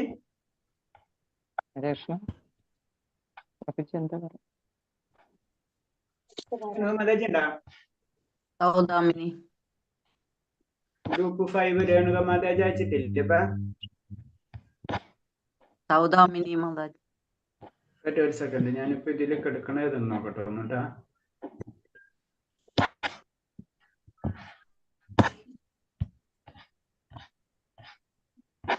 മാതാജി ഞാൻ ഇട്ടിട്ടില്ല, അയച്ചിട്ടില്ല അത്. അയച്ചിട്ടില്ല. ഇല്ല. രേണുക മാതാജി 22 പേരെ വന്നിട്ടുള്ളൂ എനിക്ക് അവപ്പെട. ഓക്കെ, രേണുക മാതാജി വായിച്ചിട്ടുണ്ടല്ലോ. ഇനി ആരെങ്കിലും ഉണ്ടോ? അയച്ചവരാരെങ്കിലും ഉണ്ടോ? ഒരു സെക്കൻഡ്, ഇനി അയച്ചവരാരെങ്കിലും ഉണ്ടോ? അയച്ചവരാരെങ്കിലും ഒരു മാതാജിയുടെ വെച്ച്, നമുക്ക് സംശയം പറഞ്ഞ മാതാജിയുടെ വെച്ച് വേറെ ആരെങ്കിലും ഉണ്ടോ അയച്ചവര്? എനിക്ക് അയച്ചവരാരെങ്കിലും ഉണ്ടോ? ഇല്ലല്ല, 2 പേരെ തന്നെയാണ് ഞാനും കാണുന്നത്. പിന്നെ ഒരു മാതാജിയുടെ, നമുക്ക് മാതാജിനെ വിളിക്കാം. ഹരേ കൃഷ്ണ പ്രഭുജി, ഉഷ മാതാജിയുടെ ഫോൺ എന്തോ കേടാ, അതുകൊണ്ട് അടുത്ത തവണ പ്രസന്റ് ചെയ്യണല്ലോ എന്ന് പറഞ്ഞു. ഫോണ് കേടാ. ശരി, കുഴപ്പമില്ല. ഉഷ മാതാജിയുടെ കേസ് ഓക്കെ. പിന്നെ വേറെ ആരെങ്കിലും ഉണ്ടോ അയച്ചവരില്ലേ? ഓക്കെ, അപ്പൊ നമുക്ക് നിർത്താം. അപ്പൊ ഇന്നത്തെ ഇതിൽ ആരും ഇല്ല. അപ്പൊ ഇനി ഇമ്മീഡിയറ്റ് ആയിരിക്കാം, നമുക്ക് നാളെ ചെയ്യാം. അത് കഴിഞ്ഞ് കഴിഞ്ഞാൽ തിങ്കളാഴ്ച തൊട്ട് ഞാൻ കുറച്ച് വേറെ ഒരു ക്ലാസ് ഉണ്ട് എനിക്ക്. അപ്പൊ അത് കാരണം കൊണ്ട് 2 ആഴ്ച ചെറിയ ഡിസ്റ്റർബൻസ് വരും. അപ്പൊ അതിനനുസരിച്ച് ഞാൻ പറയാം. ശനി ഞായറും കുഴപ്പമുണ്ടാവില്ല, ബാക്കിയുള്ള ദിവസം തിങ്കളോട്ട് ശരിയാവും. അപ്പൊ ഞാൻ 1-2 ദിവസം നാമജപത്തിന് നമുക്ക് പ്ലാൻ ചെയ്യാം. അപ്പൊ ഞാൻ ഉണ്ടാവില്ല എന്ന് മാത്രം, എനിക്കൊരു ക്ലാസ്സും കൊണ്ടും കയറി വന്നു, അതായിരുന്നു ഉണ്ടാവും. ഓക്കെ, അപ്പൊ നാളെ ചെയ്യാൻ പറ്റുന്നവർ നാളേക്ക് വേണ്ടിയുള്ള പ്രസന്റേഷൻ ഉണ്ടെങ്കിൽ നാളേക്കുള്ള പ്രസന്റേഷൻ വിടാം. ഓക്കെ, ഇന്ന് വിട്ടാലും അതിന് നാളെ വിട്ടാലും മതി, വൈകിട്ട് നമുക്ക് പ്രസന്റേഷൻ ചെയ്യാം. ഓക്കെ, അപ്പൊ ഓക്കെ കഴിഞ്ഞവരൊക്കെ കഴിയാത്തവരാരെങ്കിലും ഉണ്ടെങ്കിൽ നാളെ അയക്കാൻ നോക്കാം, അല്ലെങ്കിൽ പിന്നെ അടുത്ത ശനിയാഴ്ച ചെയ്യാം നമുക്ക്. ഹരേഷ്ണ സുനിത മാതാജിയെ ഞാൻ വിളിക്കാം, സുനിത മാതാജിനെ മെസ്സേജ് ഇടാം. ഓക്കെ, ഹരേഷ്ണ. എല്ലാ അംഗങ്ങളുടെയും ഇത് കഴിഞ്ഞ് കഴിഞ്ഞാൽ അടുത്ത എന്താ പ്രഭുജി? ഇനി വേറെ എസ് ഉണ്ടോ? ഇല്ല, എസ് അല്ല, ഇനി നമ്മളെ ഇനിയും വലിയൊരു എസ്സാണ്, അത് പെട്ടെന്ന് പാസ്സാവില്ല നമ്മള്. ഹരേഷ്ണ അടുത്ത ലെവലായിരിക്കും അടുത്ത ലെവലായി. ലെവൽ 5 നമ്മൾ നമ്മൾ പറഞ്ഞില്ലേ, 16 മാലയും നിയമങ്ങളും പാലിക്കുന്നവർക്ക് മാത്രമാണ് അടുത്ത ലെവല് ഭക്തിശാസ്ത്രി കോഴ്സിലേക്ക് അഡ്മിഷൻ ഉള്ളൂ. അല്ലാത്തവർക്ക് വേണമെങ്കിൽ അറ്റൻഡ് ചെയ്യാം, പക്ഷെ സർട്ടിഫിക്കറ്റ് കിട്ടില്ല എന്ന് മാത്രം. എല്ലാവരും 16 മാലയും യമനിയമം അറ്റ്ലീസ്റ്റ് 16 മാലെങ്കിലും നമ്മൾ ജപിക്കേണ്ട രീതിയിലേക്ക് നമ്മൾ വരണം. അതിന് നമ്മൾ നാമജപം സ്റ്റാർട്ട് ചെയ്തത്. അപ്പൊ എല്ലാവരും 8 കാലത്തും 8 വൈകിട്ടും എന്നുള്ള രീതിയിൽ പതുക്കെ നാമജപം വായിക്കുക. പിന്നെ ഭാഗവതത്തിൽ ക്ലാസ് കയറാം. പിന്നെ റീഡിംഗ് ക്ലാസ്സുകൾ കുറെ നടക്കുന്നുണ്ട്, അതിൽ കയറാം. അപ്പൊ നമുക്ക് കുറച്ചും കൂടി ഒരു ഇമ്പ്രൂവ്മെന്റ് ഫീൽ ചെയ്യും. പഠിത്തത്തോടുകൂടി നമുക്ക് ഒരു മാസം മിസ് ആയി കഴിഞ്ഞാലും പിന്നത്തിൽ നമുക്ക് ജോയിൻ ചെയ്ത് ക്ലാസ്സിൽ ഇങ്ങനെ കണ്ടിന്യൂ ചെയ്ത് പോയിക്കൊണ്ടിരിക്കുക. ഇപ്പൊ നമ്മൾ ഫെയിലായി കഴിഞ്ഞാലും നമുക്ക് കുഴപ്പമില്ല, അയ്യോ പോയി എന്ന് വിചാരിക്കണ്ട, നമുക്ക് വീണ്ടും ചാൻസസ് ഉണ്ട്. പക്ഷെ എന്താണ്, ഏതെങ്കിലും നമുക്ക് ഏറി പറ്റണമെന്ന് മാത്രമേ ഉള്ളൂ, വിട്ടുപോകരുത്. ഭാഗവതം വായിക്കാൻ തുടങ്ങി. ഹരേഷ്ണ അതാണ് പറഞ്ഞതേ. അപ്പൊ നമ്മള് ഭാഗവതം ഉണ്ട്, ഭാഗവതത്തിന്റെ ക്ലാസ് നടക്കുന്നുണ്ട്. പിന്നെ ഇതേപോലെ തന്നെ റീഡിങ്സ് നടക്കുന്നുണ്ട്. അതുപോലെ തന്നെ ശ്ലോക റെസിറ്റേഷൻ ഉണ്ട്. അങ്ങനെ എല്ലാ ക്ലാസ്സസും ഇങ്ങനെ നടക്കുന്നുണ്ട്. അപ്പൊ നമുക്ക് ഇഷ്ടമുള്ള ഗ്രൂപ്പിലൊക്കെ നമുക്ക് ജോയിൻ ചെയ്യാം. അതിന് ടൈം. ഹരേ കൃഷ്ണ, ഇനി നമുക്ക് പുതിയ ക്ലാസ്സുകൾ തുടങ്ങുന്നുണ്ടല്ലോ, ഭഗവത്ഗീത 18 ദിവസത്തെ. അത് മെസ്സേജ് സർക്കുലേറ്റ് ആവുന്നുണ്ട്. അപ്പൊ അതിലും കേറാൻ പാടും. അഡ്മിൻ ആയിട്ടൊക്കെ കയറി എന്നും ക്ലാസ് കേൾക്കാൻ പറ്റും. അങ്ങനത്തെ സർവീസുകൾ നമുക്ക് ചെയ്യാം. ഇപ്പൊ അഡ്മിൻ സർവീസ് ചെയ്യാൻ പുതിയ ക്ലാസ്സസ് ഇപ്പൊ സ്റ്റാർട്ട് ആവും ജനുവരി 1 തീയതി. അപ്പൊ അതുപോലെ നമ്മൾ ഗ്രൂപ്പിൽ ഷെയർ ചെയ്യുമ്പോൾ നിങ്ങൾ എല്ലാവർക്കും ഷെയർ ചെയ്ത് കൊടുക്കണം കേട്ടോ. നമുക്ക് ഇതുപോലെ തന്നെ ആരെങ്കിലും ഒക്കെ തന്നിട്ടാണ് നമ്മൾ കാര്യങ്ങൾ മനസ്സിലാക്കിയത്. അപ്പൊ അത് നമ്മൾ ഗുരുക്കന്മാരിൽ നമ്മൾ അങ്ങനത്തെ ഒരു ഗുരുവായി മാറണം. നമ്മളൊരു ഇന്റിമേഷൻ ഒരാൾക്ക് കൊടുക്കണം. അതുള്ളതാണ്. ഒരുപാട് പേരെ കേട്ടിട്ടുണ്ട്. ഇപ്പോഴുള്ള തേർഡ് ലെവലിലെ 3-4 പേര് നമ്മുടെ കൊടുത്തു വരുന്നത് കണക്ഷൻ ഉണ്ട് അല്ലെ? അതിന് അറ്റ്ലീസ്റ്റ് രണ്ടാളെങ്കിലും ചേർത്തണം എന്നാ പറയാ. അപ്പോഴാണ് സേവ ആവുള്ളൂ. പുണ്യകർമ്മന്നല്ല, ഭഗവാന്റെ നാമം മറ്റുള്ളവർക്ക് നമ്മൾ എത്തിക്കുക എന്നുള്ളത് നമ്മൾ ചെയ്യണല്ലത്. അപ്പൊ അത്ര ആലോചിച്ചാൽ മതി. നമ്മളിപ്പോ ഒരു 10-20 പേര് അയച്ചാൽ ചിലപ്പോ 1-2 പേര് ചിലപ്പോ ജോയിൻ ചെയ്യും. അത് മതി. ചിലപ്പോ അവരായിരിക്കും ഏറ്റവും വലിയ ഭക്തരായി മാറാം. മനസ്സിലായില്ലേ? അപ്പൊ നമ്മള് ചിലപ്പോ ആ ലെവലിൽ തന്നെ നിന്ന് പോകും. പക്ഷെ അവര് ചിലപ്പോ വളരെയധികം മുന്നിലേക്ക് പോകും. അവർക്ക് ആ പോയിന്റ് എത്തിയിട്ടുണ്ടാവും. സ്പാർക്ക് കിട്ടേണ്ട ആവശ്യം ഉണ്ടാവുള്ളൂ. അത് നമ്മളായിട്ടാണ് കണക്ട് ചെയ്യുന്നത്. അപ്പൊ അതിന്റെ ഒരു ബെനിഫിറ്റ് നമുക്ക് കിട്ടും. ആ 3 തരം ഗുരു, ആത്മീയ ഗുരുക്കത്തിൽ പറയുമ്പോൾ 3 തരം ഗുരുമാരിൽ ലാസ്റ്റ് വരുന്നതും അങ്ങനത്തെ ഗുരുണ്ട്. പേര് ഞാൻ വിട്ടു, സാവർത്തിക അങ്ങനെ എന്ത് പറഞ്ഞിട്ടൊരു പേര്. അപ്പൊ ആയ ലെവലിൽ അറ്റ്ലീസ്റ്റ് നമുക്കും അതിന്റെ പുണ്യം കിട്ടുന്ന പറയുന്നത്. അപ്പൊ നിങ്ങളെല്ലാവരും അത് ചെയ്യാം. അത് മസ്റ്റ് ആയിട്ട് ചെയ്യണം. പിന്നെ എന്താ പറയുക, ജനറൽ ക്ലാസ് ഏതൊക്കെ ഉണ്ടെന്ന് കയറാൻ പറ്റുന്ന കയറാം. പിന്നെ 16 മാല ജപിക്കുക. പിന്നെ പറ്റുന്നവര് പതുക്കെ ചെയ്യാൻ പറ്റുന്നവര് നമ്മളെന്താ നിയമങ്ങളിലേക്ക് പതുക്കെ കടക്കാം. അപ്പൊ അത് കടക്കാൻ പറ്റില്ലെങ്കിൽ പതുക്കെ നമ്മള് ഇനി ഗ്രൂപ്പ് കഴിയുമ്പോഴേക്കും അടുത്ത ഗ്രൂപ്പിൽ സ്റ്റാർട്ട് ആകുമ്പോൾ നിൽക്കുകയാണെങ്കിൽ വീണ്ടും 3rd ഗ്രൂപ്പിൽ ജോയിൻ ചെയ്യാം, 4th ഗ്രൂപ്പിൽ ജോയിൻ ചെയ്യാം. പിന്നെ കഴിഞ്ഞിട്ട് കുറെ കാലം കഴിഞ്ഞ് നമുക്ക് മനസ്സിലായി ഞങ്ങൾക്ക് 16 മാല ജപിക്കുന്നുണ്ട്, യമനിലും പാലിക്കണമെങ്കിൽ അപ്പൊ വിളിച്ച് പറഞ്ഞു കഴിഞ്ഞാൽ ഓട്ടോമാറ്റിക് ആയിട്ട് നമ്മള് ഭക്തിശാസ്ത്രി കോഴ്സിലേക്ക് അറ്റുണ്ടാവും. ഭക്തിശാസ്ത്രി കോഴ്സ് ഇങ്ങനെ നടന്നുകൊണ്ടിരിക്കും. നമ്മൾ ഇത് മാത്രമല്ല, ഇതിങ്ങനെ ഓരോ ബാച്ചുകൾ വന്നുകൊണ്ടിരിക്കണല്ല, കണ്ടിന്യൂസ് ആയിട്ട്. അപ്പൊ അതിന്റെ ബാച്ചുകൾ വരും. അപ്പൊ നമ്മൾ ഇത്തിരി ബാക്കിൽ പോയി കഴിഞ്ഞാലും പിന്നെ കുറച്ച് കഴിയുമ്പോൾ നമ്മൾ ഇമ്പ്രൂവ് ആയിട്ട് വന്നിട്ടുണ്ടെങ്കിൽ നമ്മള് ആരെങ്കിലും ഒന്ന് കോൺടാക്ട് ചെയ്ത് കഴിഞ്ഞാൽ ലിങ്ക് തരും. നമ്മൾ ചോദിക്കും ഡീറ്റെയിൽ ഒക്കെ എന്ന് വെച്ച് കഴിഞ്ഞാൽ ഭക്തിശാസ്ത്രി കോഴ്സിൽ കയറാം. അങ്ങനെ 5th ലെവലാവും. പിന്നെ ദീക്ഷ എടുക്കണമെങ്കിൽ അങ്ങനെ ക്ലാസ്സസ് കണ്ടിന്യൂസ് ആയിട്ട് പല ലെവലിൽ നടന്നുകൊണ്ടിരിക്കണം. അപ്പൊ അതിന്റെ ഒരു പ്രശ്നം പ്രാക്ടിക്കലായിട്ട് ഫേസ് ചെയ്യണമെന്ന് വെച്ച് കഴിഞ്ഞാൽ നമുക്ക് സർവീസ് ചെയ്യാൻ ആൾക്കാർ കുറഞ്ഞുകൊണ്ടിരിക്കണം. കാരണം ബാച്ചുകളും ക്ലാസ്സസ് ഒക്കെ കൂടിക്കൊണ്ടിരിക്കണം. അപ്പൊ നമുക്ക് എത്തുന്നില്ല പലയിടത്തും. അതാണ് ആരെങ്കിലും ചെയ്യാൻ പറ്റുന്ന ചെറിയ സർവീസുകൾ. ഇപ്പൊ നമുക്കറിയാം, മാതാജിമാർക്ക് അറിയാം, ഒന്ന് ജസ്റ്റ് മെസ്സേജ് ഇടുക, ഒന്ന് ഫോർവേഡ് ചെയ്യുക, അവർ വരുന്ന ഫോൺ കോൾ ഒന്ന് അറ്റൻഡ് ചെയ്യുക, അവരെ വരാത്തവരൊന്ന് വിളിച്ച് ചോദിക്കുക. അതുപോലെ തന്നെ ഇങ്ങനത്തെ ചെറിയ സർവീസ്, നമ്മൾ ഓൺലൈൻ സർവീസുകൾ മാത്രം, വേറെ പ്രത്യേകം ചെയ്യാനും പറ്റില്ല. അപ്പൊ ഞാൻ ഒരു പ്രഭു ഇല്ല എന്നുണ്ട്, പ്രസാദ് പ്രഭുവിനോട് ഞാൻ ചോദിച്ചു. കാരണം എന്ന് വെച്ചാൽ നമുക്കിപ്പോ നമ്മൾ അഡ്വർടൈസ്മെന്റ് ഒരു പ്രഭുവിന് ചെയ്തുകൊണ്ടിരുന്നത്. അഡ്വർടൈസ്മെന്റ് പറഞ്ഞാൽ ഇതുണ്ടാക്കുമല്ലോ, ക്ലിപ്പിംഗ് ഉണ്ടാക്കുമല്ല. ആ പ്രഭുവിന് ഇപ്പൊ ചെയ്യാൻ പറ്റില്ല എന്ന് പറഞ്ഞു, എന്തോ ഇഷ്യൂ വന്നിട്ട്. അപ്പൊ അത് കാരണം കൊണ്ട് നമ്മളിപ്പോ അത് ട്രാപ്പ് ആയിരിക്കാം. അപ്പൊ നമ്മൾ നോക്കിക്കൊണ്ടിരിക്കാം.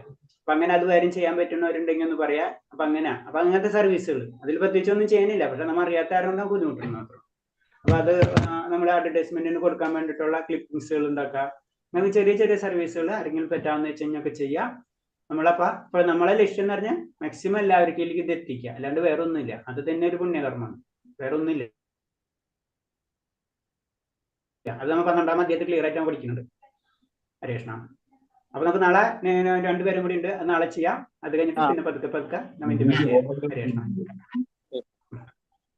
ഹരേ കൃഷ്ണ. സംസാരിക്കാൻ പറയാൻ ഇല്ല. ഹരേ കൃഷ്ണ. ക്ലിയർ അല്ലേ?